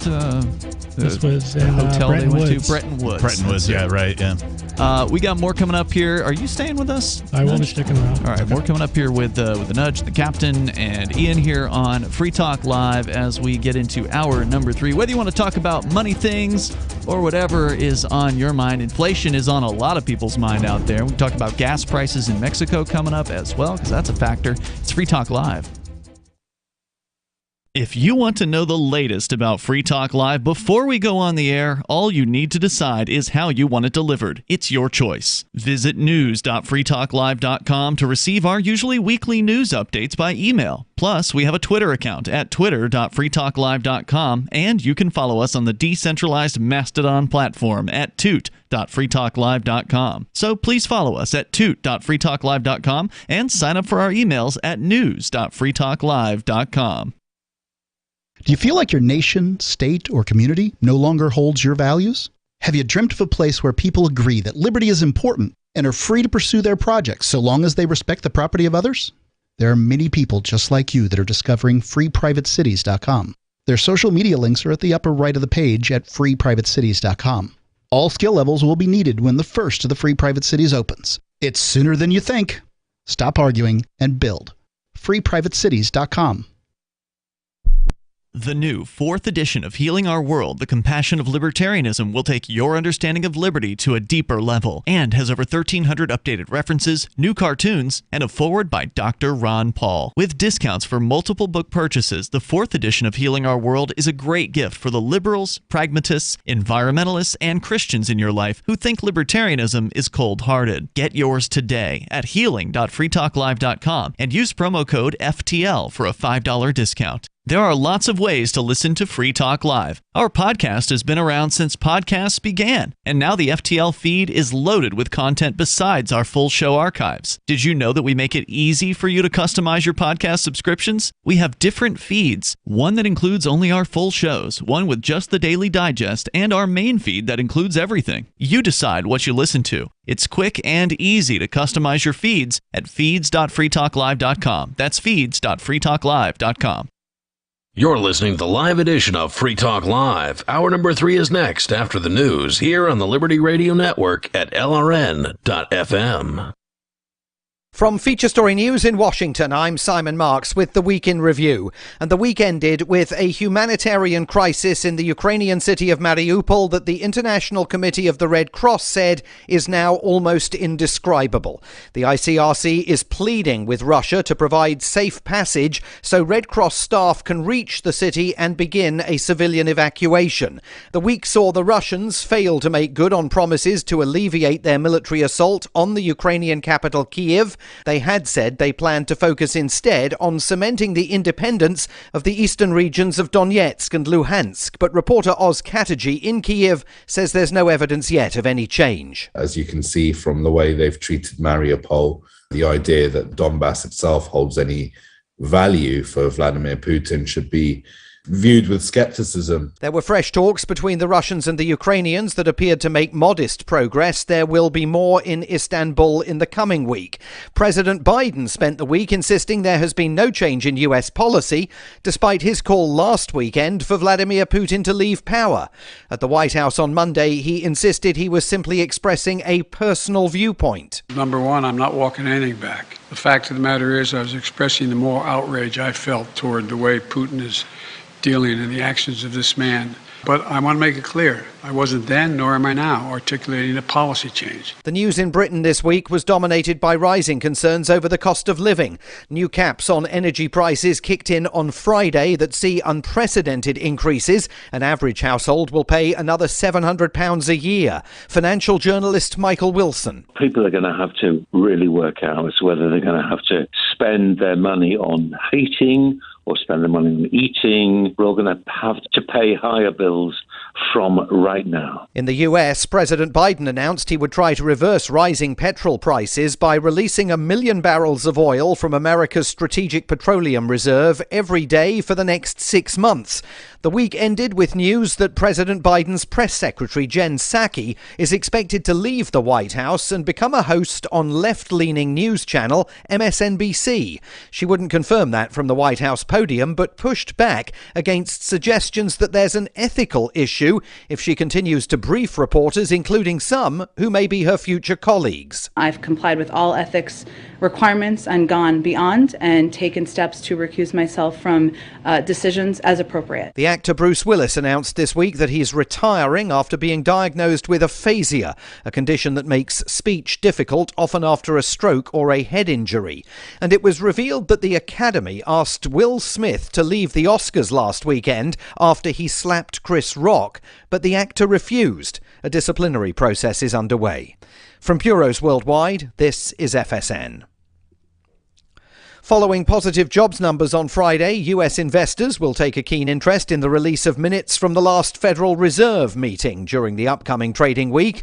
With the preview from FSN's business desk in New York, Will Denzelo. When the Federal Reserve met in mid-March, policymakers agreed to lift interest rates in the US for the first time since 2018 in a bid to curb soaring inflation. On Wednesday, the minutes from that meeting will be released, providing Wall Street with fresh insight on the Fed's thinking regarding the pace of future rate hikes. The central bank has suggested there could be 6 more rate increases this year. At long last, lynching is now officially a hate crime under US federal law. There had been more than 200 attempts to pass the legislation on Capitol Hill over the last century. Finally, the hateful hallmark of America's civil rights struggle, dating all the way back to the era of slavery, can be prosecuted as a federal hate crime. Vice President Kamala Harris was one of the champions of the legislation. Today we are gathered to do unfinished business, to acknowledge the horror in this part of our history, to state unequivocally that lynching is and has always been a hate crime. Lynching is not a relic of the past. Racial acts of terror still occur in our nation, and when they do, we must all have the courage to name them and hold the perpetrators to account. In the coming week, more talks between the Russians and Ukrainians in Istanbul. The EU is expected to unveil more sanctions against Russia. And the sentencing of the Parkland High School shooter who killed 17 people in 2018 gets underway in Miami. Those stories here and on FSN's affiliated TV and radio networks worldwide. And that is the Week in Review from Feature Story News. Simon Marks reporting. I just got off the phone with New York. We are the #1 network in the world. And it is an honor to stand before you at such an exciting time. We're stretching boundaries that will irreparably alter people's perception of what they are willing to watch. And our next season will offer tantalizing programming that plays seamlessly into the desire of our viewers. Ladies and gentlemen, may I present to you just a taste of what ODS has to offer. You know the rules. Grow a pumpkin or go home. Here's the twist. Only one of you has the real pumpkin seeds. Are you a pumpkin or not? You call yourselves pumpkin growers? I know I didn't get the pumpkin seeds. I dug in there. They're bean sprouts. Starting a pumpkin alliance. Anyone grows a pumpkin, we split the money. Get out of my patch. This is the Onion News Network.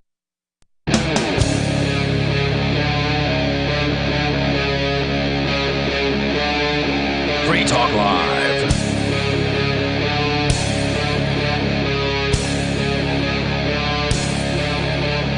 It's Free Talk Live. We're continuing here into hour number 3 of the live Saturday show. Joining you in the studio tonight, it's Ian, The Nudge, and the Reverend Captain Kickass. The Nudge is here with us as a special guest co-host tonight. You can follow him on his Twitter account at The Nudge, number 4. Yeah. And he's also got an Odyssey channel called all The my Nudge. socials. All my socials are at cointr.ee/nudge. Very good. I think that's linked on your it's linked to your Twitter. It's on the as well. Twitter. So check him out. We did a lot of talk earlier in the show about your experiences traveling around. For people that want to learn more about that, you've got videos on an Odyssey channel where they can watch your experiences. I do, yeah. So check that out. We're going to go back to your phone calls and thoughts, though. First up, we have Robert on the line in South Carolina. Robert, you're on Free Talk Live. Go ahead. Yes, hi. I just wanted to say that if you want to benefit from inflation, the best way to do it is to find out where the in German the word is Engpass. That means the place where the supply is restricted the most. For example, in John D. Rockefeller's time, it was the refining of oil. So he went into refining with Henry Flagler, and John D. Rockefeller said you have to sell something where the people are standing in line to buy it, and that was fuel. People wanted it desperately badly. And the thing is, you keep raising the price to figure out exactly what the price is that the market will bear. In other words, if you charge too much for it at that point, you'd sell a little less. And if you sold it for a little less than what the market will bear, then you'd sell more of it than you really needed to have to in order to make the most profit. And that's how you benefit the most. So dynamic pricing then. Well, that has nothing to do with inflation. You're just talking about setting a price in a market. Okay, well, the reason why it has to do with inflation is because you would be the first one to benefit from inflation. As the price goes up, the market will bear a little bit more, and you'll sense that immediately and be the very first you don't one to understand. benefit. Well, what he is describing, though, is what happens to the banks and what some people refer to as the elite, as well as the governments. They're the first sort of they get the benefit first, right? When this new money is printed by either the banks or the Federal Reserve, then the people who already have the money and own the money, they get the first benefit of that by being able to spend it first. Correct. That's how if you're gonna quote unquote benefit from inflation, you have to be politically connected and you have to know the politicians and get government money handed to you first. But what you're describing, Robert, is just the process of setting a price based on what you think the market will bear, and you use the term when the price goes up. Well, if the price is going up and you are somebody selling at a retail location, that means your wholesaler is charging you more. So generally, when the price goes up, you have to charge more if you want to keep making the same profit. And of course, everybody else is also charging more because all of the wholesalers are also raising their rates because everything costs more when you inflate the money supply. Everything from, the rawest of raw materials to the, of course, transactional costs of getting them from one point to another, the logistics of it, because you have to spend gas in order to get things from point to point. So everything just builds on these price increases, and they all come out of the government money just continually being printed. Well, there's another thing that the people from Baden-Württemberg believed. In those days, they spoke a language called Schwäbisch, which is an old German dialect. And in Schwäbisch, the saying goes, "Wer den Pfennig nicht ehrt, ist kein Taler wert." Whoever doesn't honor the penny is not worth a Taler, which was the old German word for Taler, T-A-L-L-E-R, pronounced dollar, exactly the same as ours. And they believed in that. And John D. Rockefeller went into one of his fabrication facilities, in other words, a factory, and he looked at what was going on, and he saw the man putting the lead around the corner of the little they used to sell them in little containers, the oil, the gasoline at the beginning. So he said to the guy, okay, you put one drop less every time you make one of those. And when it started to leak, he said, okay, put one drop more, and that's how many drops you put in from now on.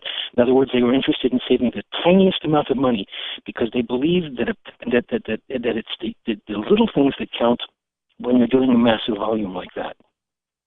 Okay, I don't know what that has to do with inflation, but thank you for the call tonight. The number is 603-283-6160. If we're talking about manufacturing a product at optimal levels. Okay. It sounded like he was talking about what some of the producers of goods, and I'm thinking foods in the grocery store, they do.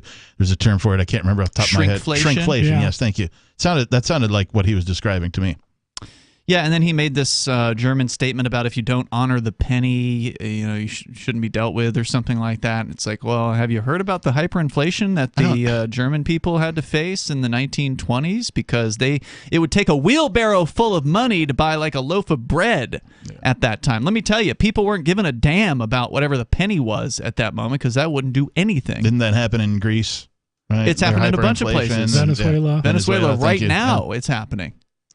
People just don't seem to understand that a state-based currency, a government currency, is not the same as a free market currency. In fact, there hasn't been a free market currency that I'm aware of until Bitcoin. Well, I mean, there's always been gold and silver. I mean, the Liberty Dollar came out in the late 1990s. I do remember the Liberty Dollar, yeah. Until the federal government raided their headquarters in 2007, brought the creator of the Liberty Dollar up on counterfeiting charges. Bernard von Nothaus. So, I mean, there have been alternatives out there, but they've never been widespread. And like when people go, well, but every country has this is still a limited market.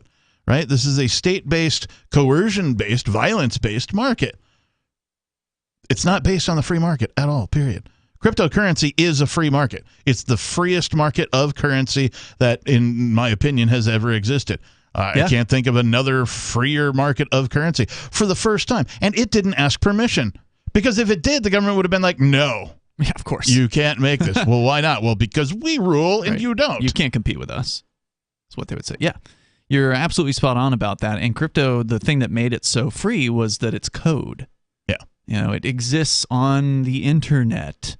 And so no one can stop it because you can't close the internet down at this point. Cat's out of the bag. To me, it's more than code. It's language. And I try to explain this to people who I ask, have you ever played music? Well, I took like piano lessons in the 3rd grade. Okay, so you understand that music exists, and you understand that, playing notes, and that music is an expression generally of your feelings, right? It's usually how musical art is made. Like somebody says, oh, I want a ditty for my commercial that's sort of upbeat and happy, right? And somebody's got to invent like a happy melody or whatever, right? So it's an expression of your feelings, right? I like that. Yeah, I've heard someone else say it as music is what feelings sound like.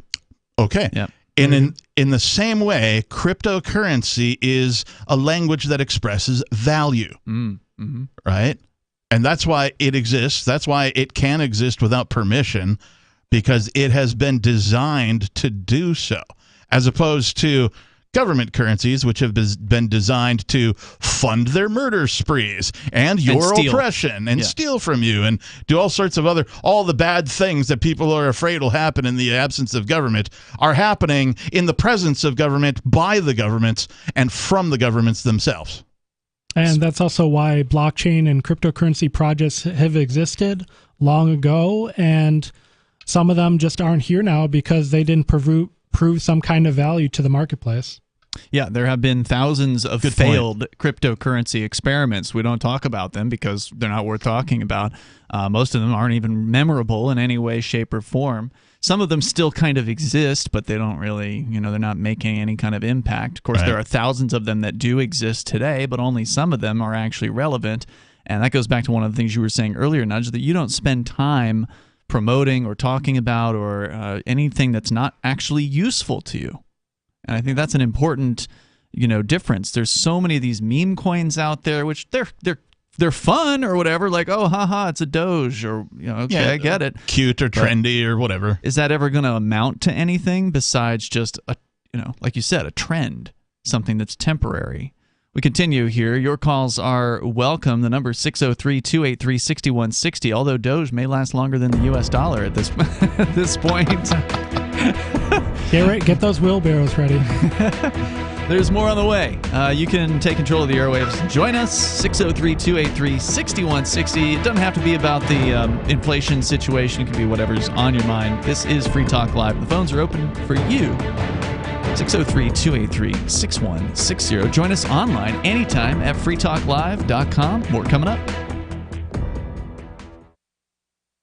Are you tired of your taxes funding endless occupations around the world? Antiwar.com is run by people who understand that wars abroad become wars at home, wars on our freedoms. Antiwar.com is dedicated to bringing you the latest in news, views, interviews, and reviews from the top movers and shakers in the anti-occupation movement. Antiwar.com has it all, from thorough foreign policy analysis to interviews with whistleblowers who used to run the military-industrial complex. Anti-war, pro-free market. That's antiwar.com. When Monster Hunter International discovers one of Isaac Newton's wardstones being auctioned off, they decide to steal it and use it to destroy the Chaos God once and for all. But a mysterious thief upends their plan, and it soon becomes a race against time as something much older and infinitely more evil awakens in the jungles of South America. Monster Hunter Bloodlines by New York Times bestselling author Larry Correia and Baen Books. Visit monsterhunternation.com for more.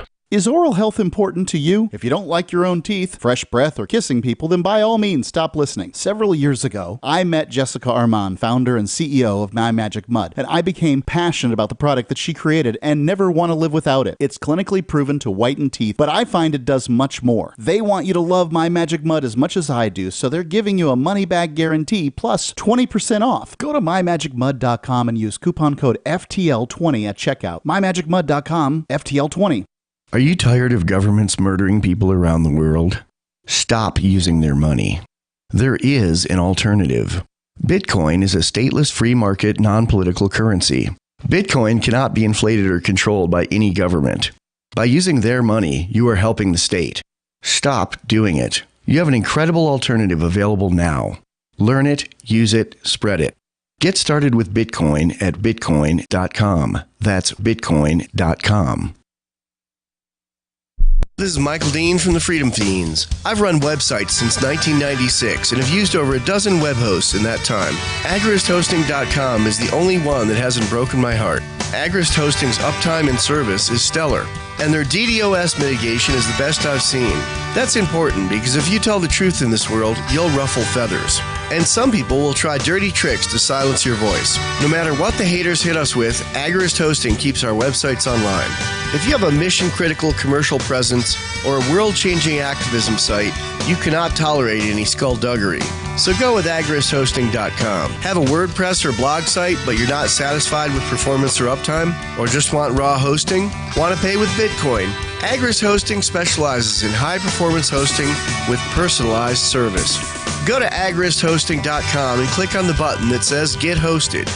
That's agristhosting.com. What if you want to hear the latest episode of Free Talk Live, but all you have is your phone, you forgot to download our archive, and you have no data connection? You can call our Listen line at 641-793-0191. That's a long-distance number, so you may incur charges. If not, listen as long as you want. 641-793-0191. The Free Talk Live Listen line, 641-793-0191. There are basically two types of advertising, direct response and branding. Radio's great for direct response with its low cost to listener ratio, but audio can't be beat for branding, which is a longer term endeavor. You want to be the first thing that someone thinks of when they think about your product or service. If you have a local business that you want kept top of mind in your community, call the station. If you need national reach, Free Talk Live's got around 200 radio stations, millions of monthly listening sessions, can suit all budgets, and if we don't think we're right for you, we'll tell you. Email me, mark@freetalklive.com. Don't miss a moment of Free Talk Live. Get our archives daily via our podcast at feeds.freetalklive.com.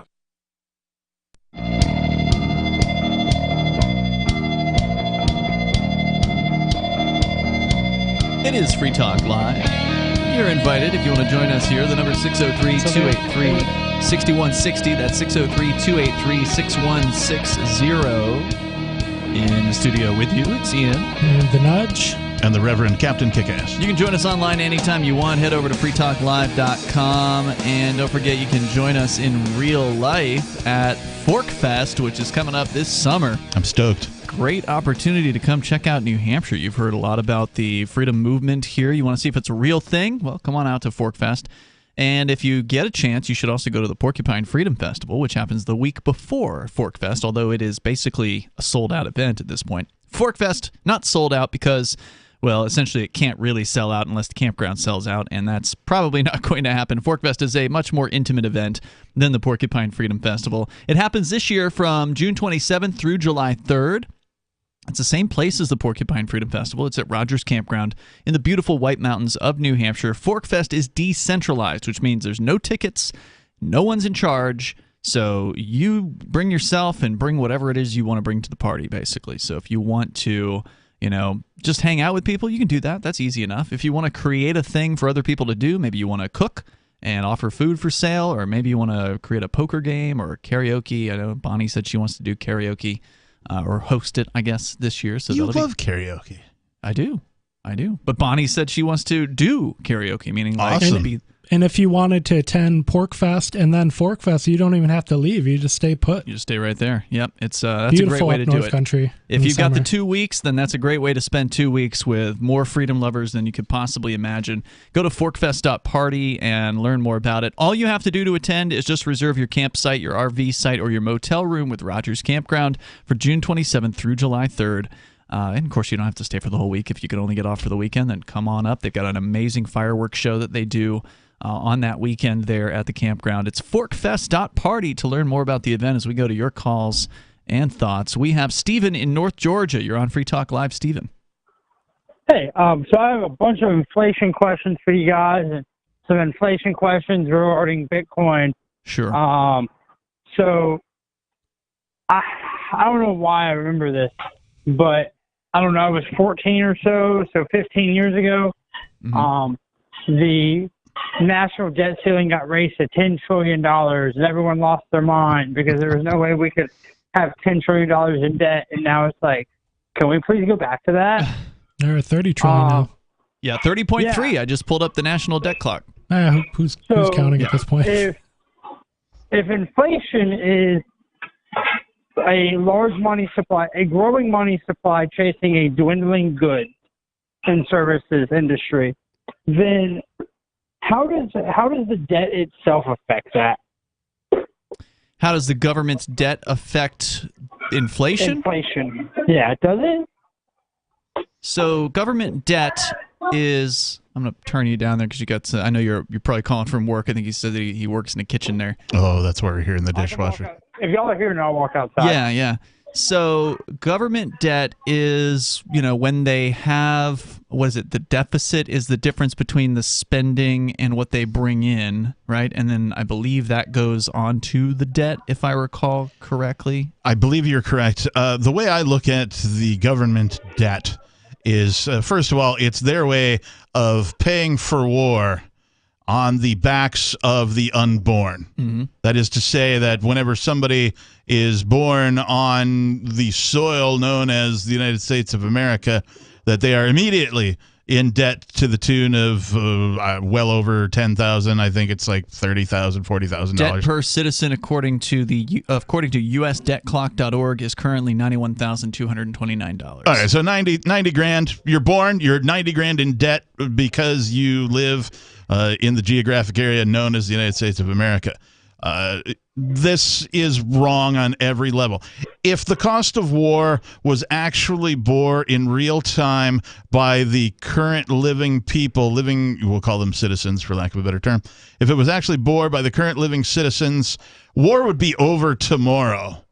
Because the citizens would get the bill and they'd be like, no, I am not paying this. You guys are high. We're not doing this. There might even be a revolution. But because they're like, oh, well, we're gonna borrow money from this entity called the Federal Reserve, which is neither federal nor has any reserves, and they're going to print it and then they're going to call it debt, and that debt's going to grow. So nobody actually sees the cost of war, which, in my opinion, I believe is the majority of the debt that exists there. But nobody ever sees the cost of war, so you don't actually feel it in your pocketbook. You go on and you continue to pay taxes. Meanwhile, that debt grows and grows and grows and grows. Yeah, so inflation is just the money supply, basically, and they do have to inflate in order to increase the debt, in order to do more wars, so they are tied together in that way. The fact that a baby can be born in the United States of America and be $91,000 in debt. Well, that's just pure fantasy. I'm sorry. I don't believe for a moment that just because you're sucking air on this plot of land means you've all of a sudden adopted their debt. It should upset a whole bunch of people. I didn't sign an agreement. I didn't sign a contract saying that I agreed to pay for these insane people in Washington, D.C. and what they're doing there. Me neither. But they're still then doing you're not it. in debt. They're still doing it. Well, they're claiming you are, and they're still taxing you. Oh, that's ridiculous. So it's all ridiculous. Well, it is a big steaming pile of ridiculousness.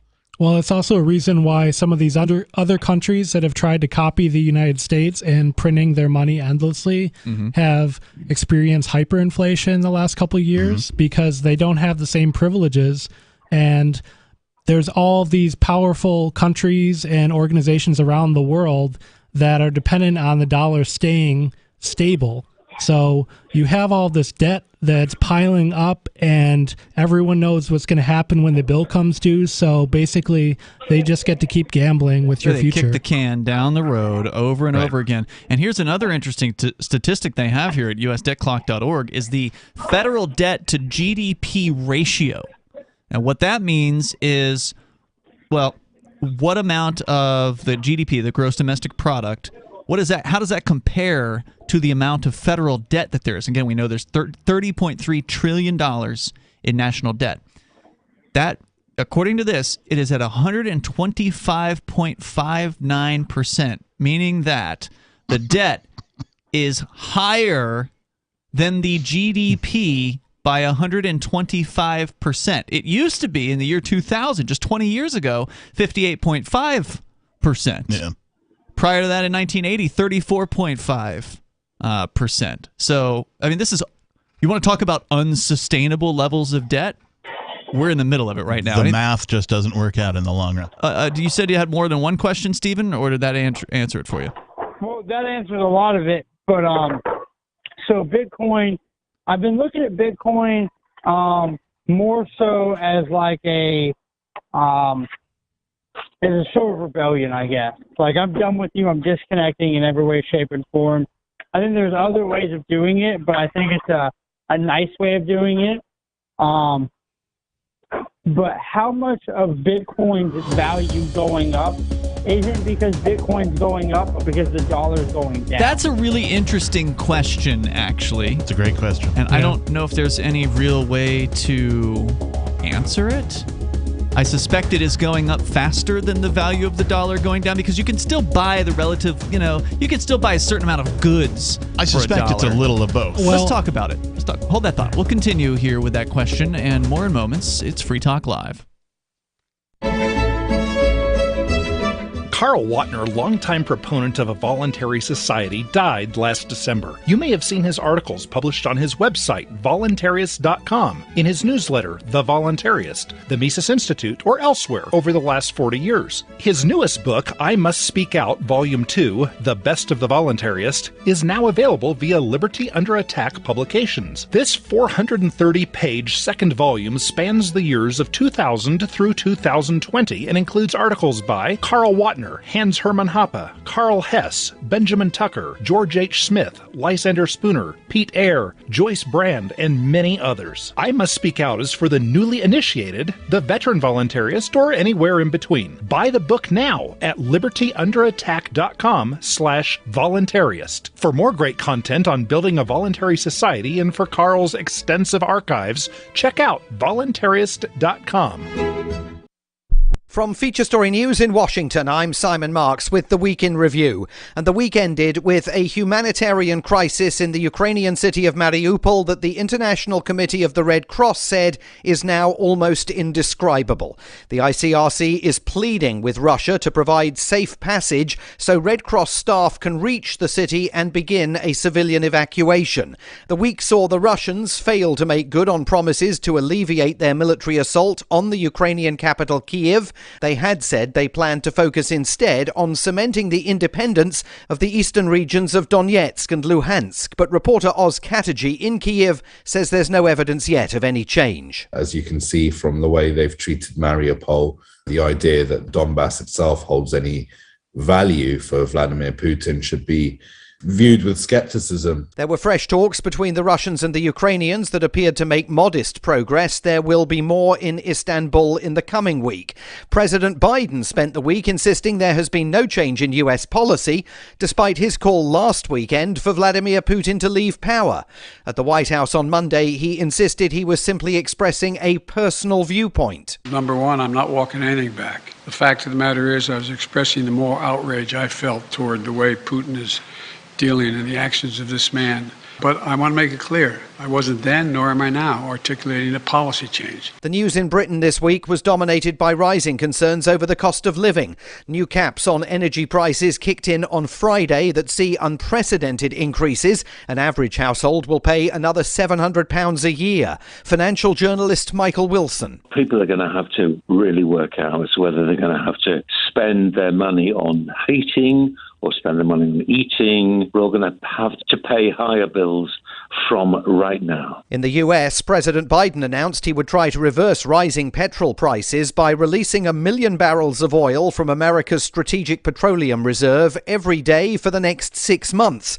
The week ended with news that President Biden's press secretary, Jen Psaki, is expected to leave the White House and become a host on left-leaning news channel MSNBC. She wouldn't confirm that from the White House podium, but pushed back against suggestions that there's an ethical issue if she continues to brief reporters, including some who may be her future colleagues. I've complied with all ethics requirements and gone beyond and taken steps to recuse myself from decisions as appropriate. The actor Bruce Willis announced this week that he's retiring after being diagnosed with aphasia, a condition that makes speech difficult, often after a stroke or a head injury. And it was revealed that the Academy asked Will Smith to leave the Oscars last weekend after he slapped Chris Rock, but the actor refused. A disciplinary process is underway. From Bureaus Worldwide, this is FSN. We're still not sure why you'd want to watch, but our video feed is streaming nightly for free at cam.freetalklive.com.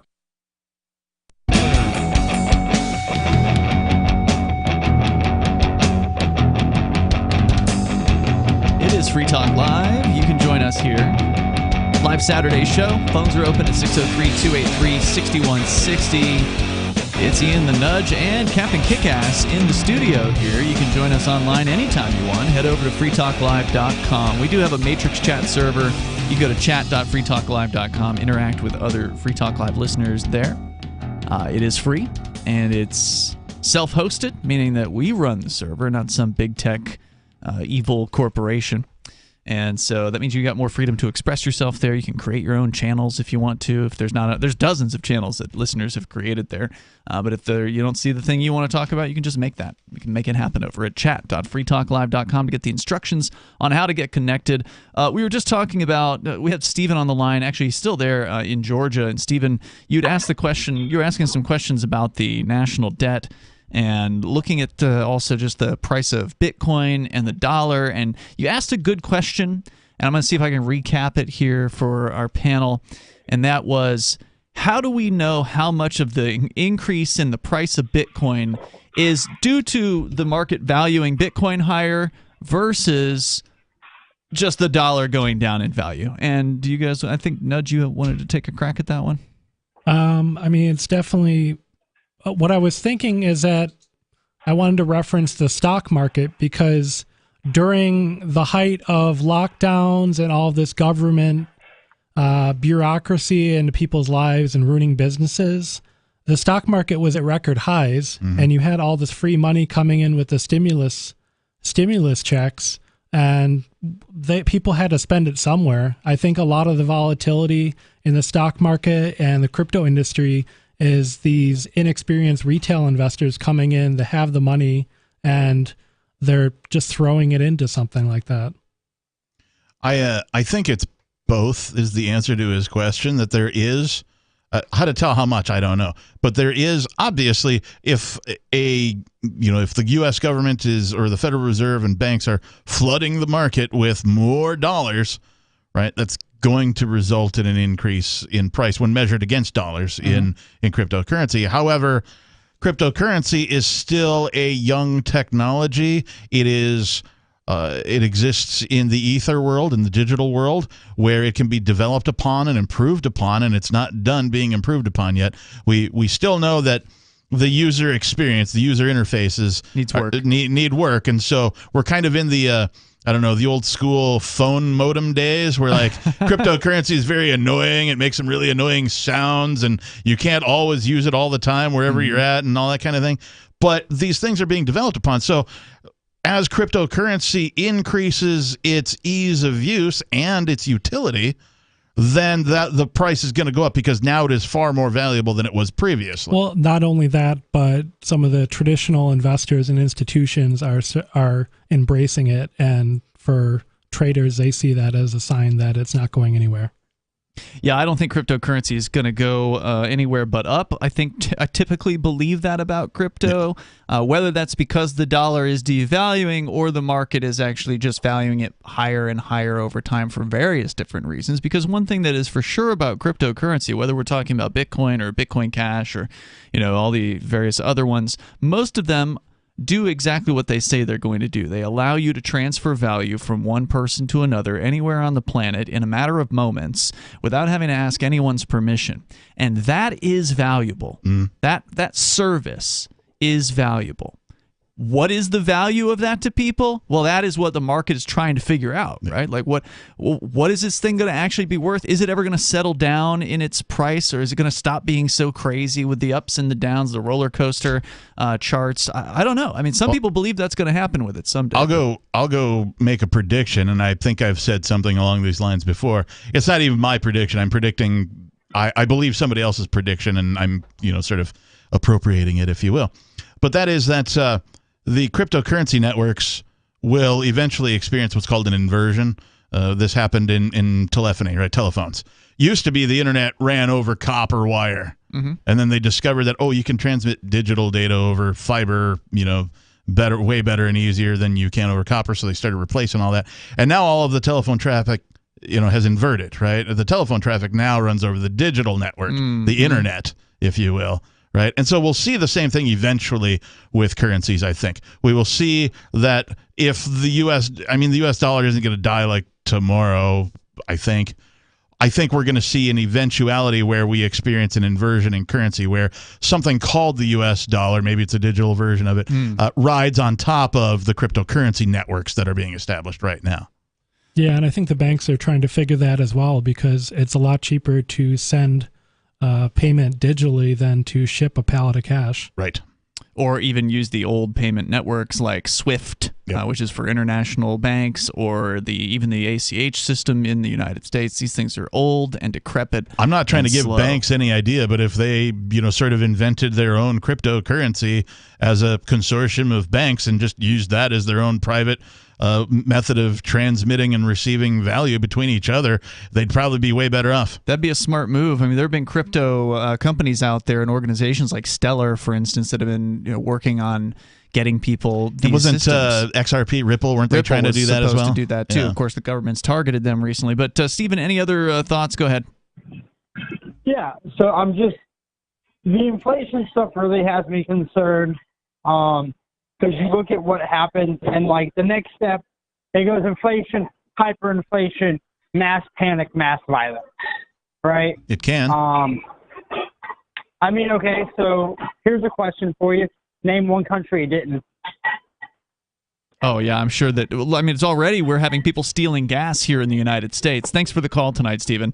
As the gas prices are going up, the desperate people who were already having a tough time are going to get more desperate, and desperate people are willing to do things like hold somebody at knife point or whatever. That's not happening yet. They're, just siphoning gas at this point, but certainly, the more the inflation goes insane. We saw the stories from Venezuela about you walk down the street in some parts of Venezuela, and somebody's going to snatch a cell phone. If you get your phone in your hand, somebody's going to snatch it right out of your hand, and they're going to run, or they're going to hold you at knife point, or maybe you're going to get jacked out of your car or whatever, because the more people in desperate circumstances, the more violence you see, for sure. Yeah, I heard about gangs situated between the airport in Venezuela and the city of Caracas that would actually hold up and abduct people as they're coming right out into the country.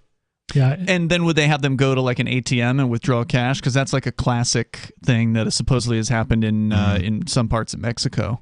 Yeah, definitely.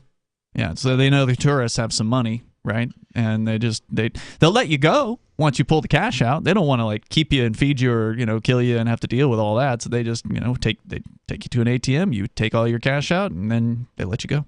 The one thing I'll say about inflation when it's created by injecting money into the system out of thin air is it quite simply means more for them and less for you.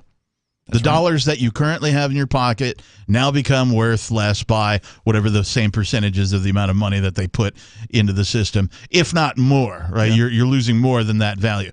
So I used the example of the house I was trying to buy in 96 earlier today, right? The one that went up by like 10x. 10x or whatever, right? Now, just imagine if I'd have saved that money. Let's say 1996, I saved up, we'll call it $100,000, just for round math, right? I saved $100,000. Now, I could have done a lot of stuff with that $100,000 in 1996. Right. I can only do a fraction of that same amount of stuff in 2022. Right. If I'd have just held on to that $100,000 and never spent it, put it in like a bank, maybe I earn a little bit of interest, in a bank account, 3% or 1% or whatever a savings account gives you these days, right? I could still do very little, much less than I could have in 1996 with that same number of dollars. So more for them, less for you. Exactly right. We're going to continue here. Your calls and thoughts are welcome. The number is 603-283-6160. Whether you want to talk about inflation, and by the way, this is like the hot topic of the times. It used to be, I was commenting to Nudge about our callers and, what sets people off. These days, inflation is what people want to talk about. Because it should. It's what affects absolutely everyone. This isn't some sort of political question that only some people have an opinion about. Money affects everyone. The number is 603-283-6160. Except people who don't use dollars anymore or use any fiat money. If you're completely converted to gold, silver, and crypto, then it actually doesn't affect you, really. We're coming up. It's Free Talk Live. We have some good news. The indictments against Ross Ulbricht in the District of Maryland were dismissed with prejudice, meaning they can never be refiled. This is especially good because those indictments contain the only charge ever made that Ross engaged in murder for hire. This was a serious allegation that Ross Ulbricht denies. It was never prosecuted or ruled on by a jury, but was trumpeted by the federal government and the media as if it were proven fact. The Maryland court held these indictments for almost 5 years, poisoning Ross's case and leaving him under a cloud of unproven allegations. As explained in Ross's appeal to the Supreme Court, the fact that the judge used these allegations to give Ross a draconian sentence of double life without parole violated his Sixth Amendment right to a jury trial. Judges are required to issue sentences based on convictions decided by a jury, not unproven allegations never even charged at trial. Although this is a positive development, the dropped indictment will not set Ross free. Now, a presidential pardon is Ross's only hope of freedom. Sign the petition at freeross.org. freeross.org. Looking for a great real estate investment? Consider New Hampshire, which is ground zero for the Liberty Movement. Your first call should be to Mark Worden from Porcupine Real Estate. He's more than just a real estate agent. He's your New Hampshire concierge. Where are the best places to live? Do you want farm, city, the burbs, or forest? Do you want a duplex or multifamily building so that renters pay your mortgage? There are homes in all price ranges in New Hampshire, and Mark can help with financing too. Invest in Liberty and property. Mark Worden can help. PorcupineRealEstate.com. Tired of cancel culture? Sick of mega tech corporations holding an axe over your head? Join the LRN.FM Matrix chat server. It's self-hosted, so no one else can tell us what to do or say. Don't like the existing channels? You can make your own. You can even connect into some of our channels from other Matrix servers. It's federated. For the full LRN.FM Matrix experience, though, you should join our server via the step-by-step instructions at chat.lrn.fm. chat.lrn.fm. Join liberty-minded voluntarists, anarchists, and libertarians from June 27th through July 3rd for the 6th annual Fork Fest at Rogers Campground in the beautiful White Mountains of New Hampshire. Fork Fest is a fork of the Porcupine Freedom Festival, which sold out for the first time in 2021. Fork Fest takes place the week after Pork Fest, but Fork Fest is decentralized, which means that there's no ticket cost and no one is in charge. All you have to do to join the fun is reserve your camping site, RV site, or motel room with Rogers Campground for June 27th through July 3rd. There's no better place to celebrate Independence Day than around other freedom-loving activists in the Shire. You can find out more at the unofficial website, forkfest.party. You can also connect with other attendees on the Forkfest Telegram and Matrix chat rooms, as well as the Forkfest forum. You can find links to those at forkfest.party. We hope to see you there. Forkfest.party. If you want to know the latest about Free Talk Live before we go on the air, all you need to decide is how you want it delivered. It's your choice. Visit news.freetalklive.com to receive our usually weekly news updates by email. Plus, we have a Twitter account at twitter.freetalklive.com, and you can follow us on the decentralized Mastodon platform at toot.freetalklive.com. So please follow us at toot.freetalklive.com and sign up for our emails at news.freetalklive.com. So you've signed the Shire Society Declaration and are planning your move to New Hampshire to be around more liberty-oriented people. Next, sign up for the Shire Society Forum at forum.shiresociety.com. There are a bunch of people there who are already in the Shire, and they want to meet you. If you're already in the Shire physically, you should also come by the forums. Remember, not everyone uses Facebook. New people are signing up for the Shire Society Forum every month, so drop in and say hello at forum.shiresociety.com. You can help spread the ideas of liberty with our Patreon for just $5 per month at amps.freetalklive.com.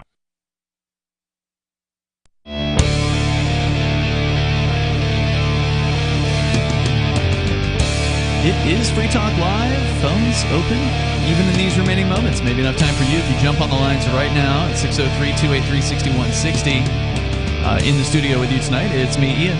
The Nudge. And the Captain. And once again, don't forget to check out The Nudge on his Odyssey channel. You can get to Odyssey by going to our channel over at video.freetalklive.com and then search for The Nudge, and you'll find him. He's also on Twitter at TheNudge4, so check him out there as we go back to your phone calls and thoughts. You can bring up whatever's on your mind. Let's go to Tom in New Hampshire. You're on Free Talk Live, Tom. Yeah, I was just thinking, what would be hilarious? Donald Trump is telling the Georgia Secretary of State, I need you to find me all these thousands of votes. I need you to make all these corrections to the vote counts. I need you to make all these corrections to the certification because, you got to count the votes and audit everything. We need to make you all these corrections to it. And then he winds up in the Georgia Department of Corrections.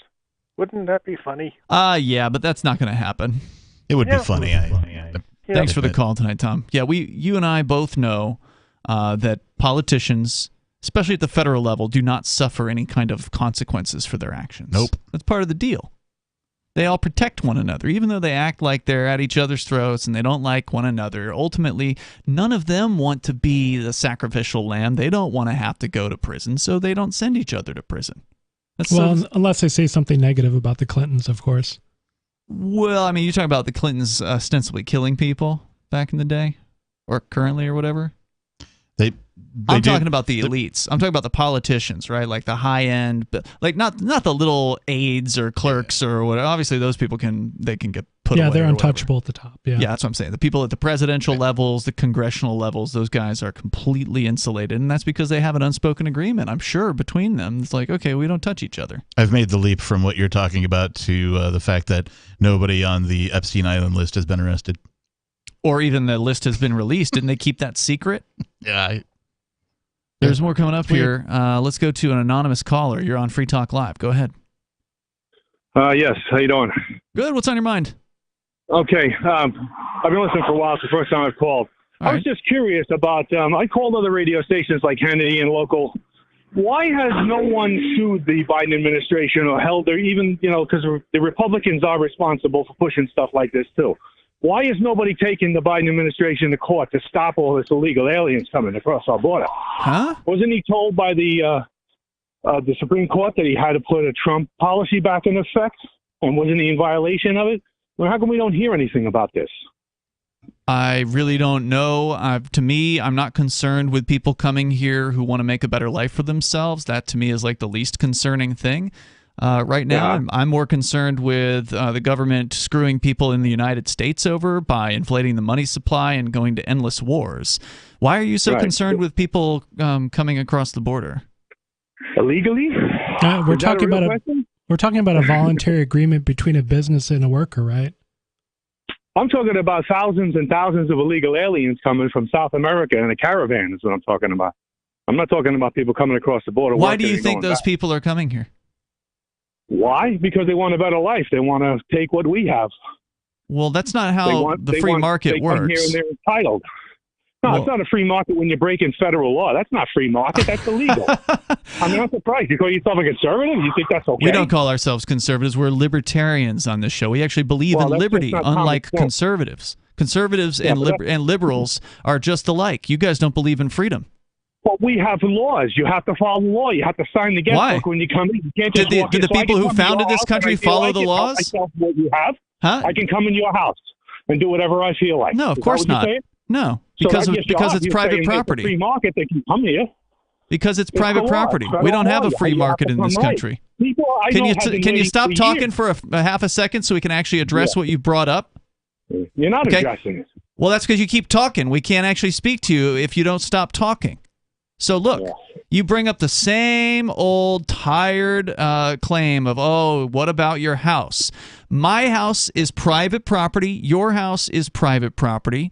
We're not talking about opening up your front door and letting people in endlessly. We're talking about a place that's supposed to be a free country where someone who wants to come here and make a better life for themselves shouldn't have to ask a bunch of bureaucrats permission. Don't you believe in smaller government? Yeah, but it's not about the government. You can't just come here because you feel like it. There's rules. So you believe in big government. You believe in a big border patrol. You believe in big government so you can stop people who you don't want in the club from coming in, right? Well, because then why not just let everybody in that's hard? Why not just let people in? Hang on. What state is he calling from? A state of confusion. Yeah, see, that's the thing. You got no argument because there's nothing. No, I do have an argument. What state are you from? Stupidity on what your state part are you in? Because you wouldn't let your neighbor come in and help himself to your house. Hey, guy. Stop the bullshit. Okay, you can't say that on the radio, you're dumped. Mr. Conservative.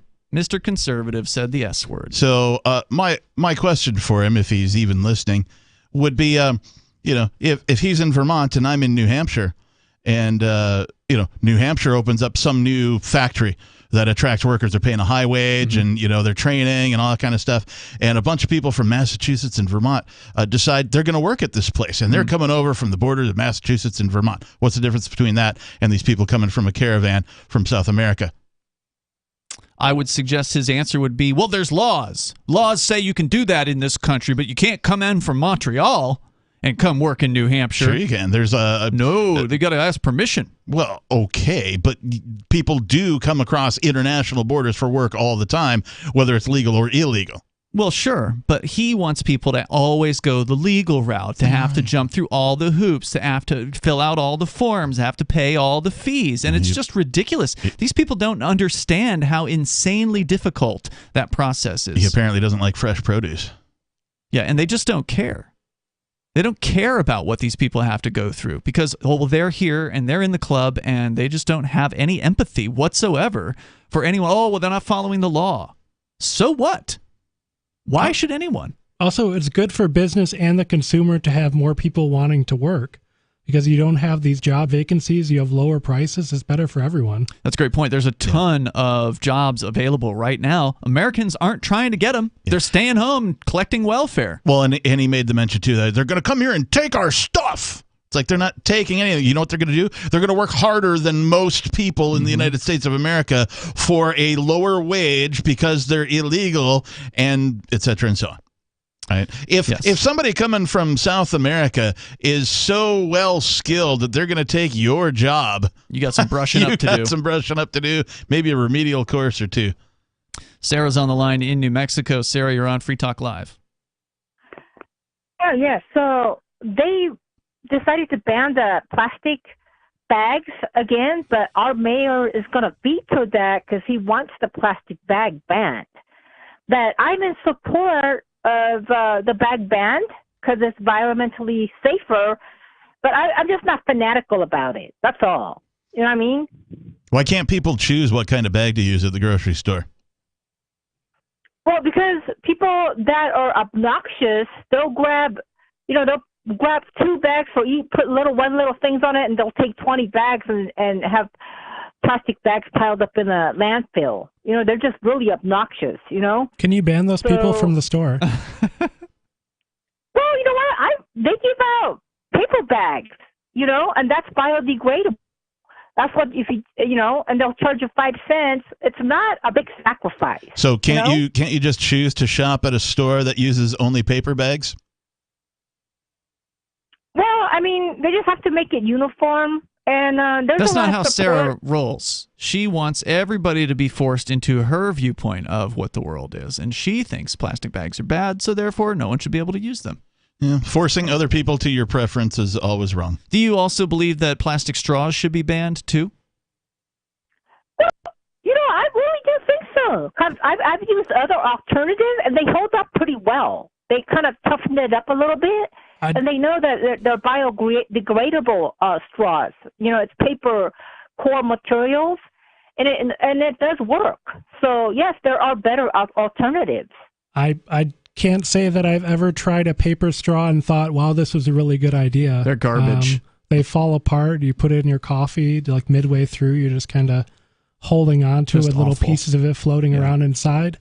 I think if you're going to try to push people or nudge people onto a better product, maybe actually work on perfecting that before you mandate it by force, because I mean, maybe there's bamboo straw or some other type of biodegradable straw out there, but I haven't seen it. I just get disappointed every time I go into a store and they don't have plastic straws anymore. They do make something that I like to put in a Bloody Mary. It's a meat straw, right? So it's basically a smoked stick of meat that's all hollowed out. Wow. And, and you can eat it when it's done. Out of time for tonight. The other thing I'd recommend people that are concerned about landfills, check out the Penn and Teller episode on recycling from, 15 years ago. They really get into landfills and why they're not a problem, and there's plenty of space out there to have more of these things, and there's just so much mythology surrounding this, so much fear-mongering.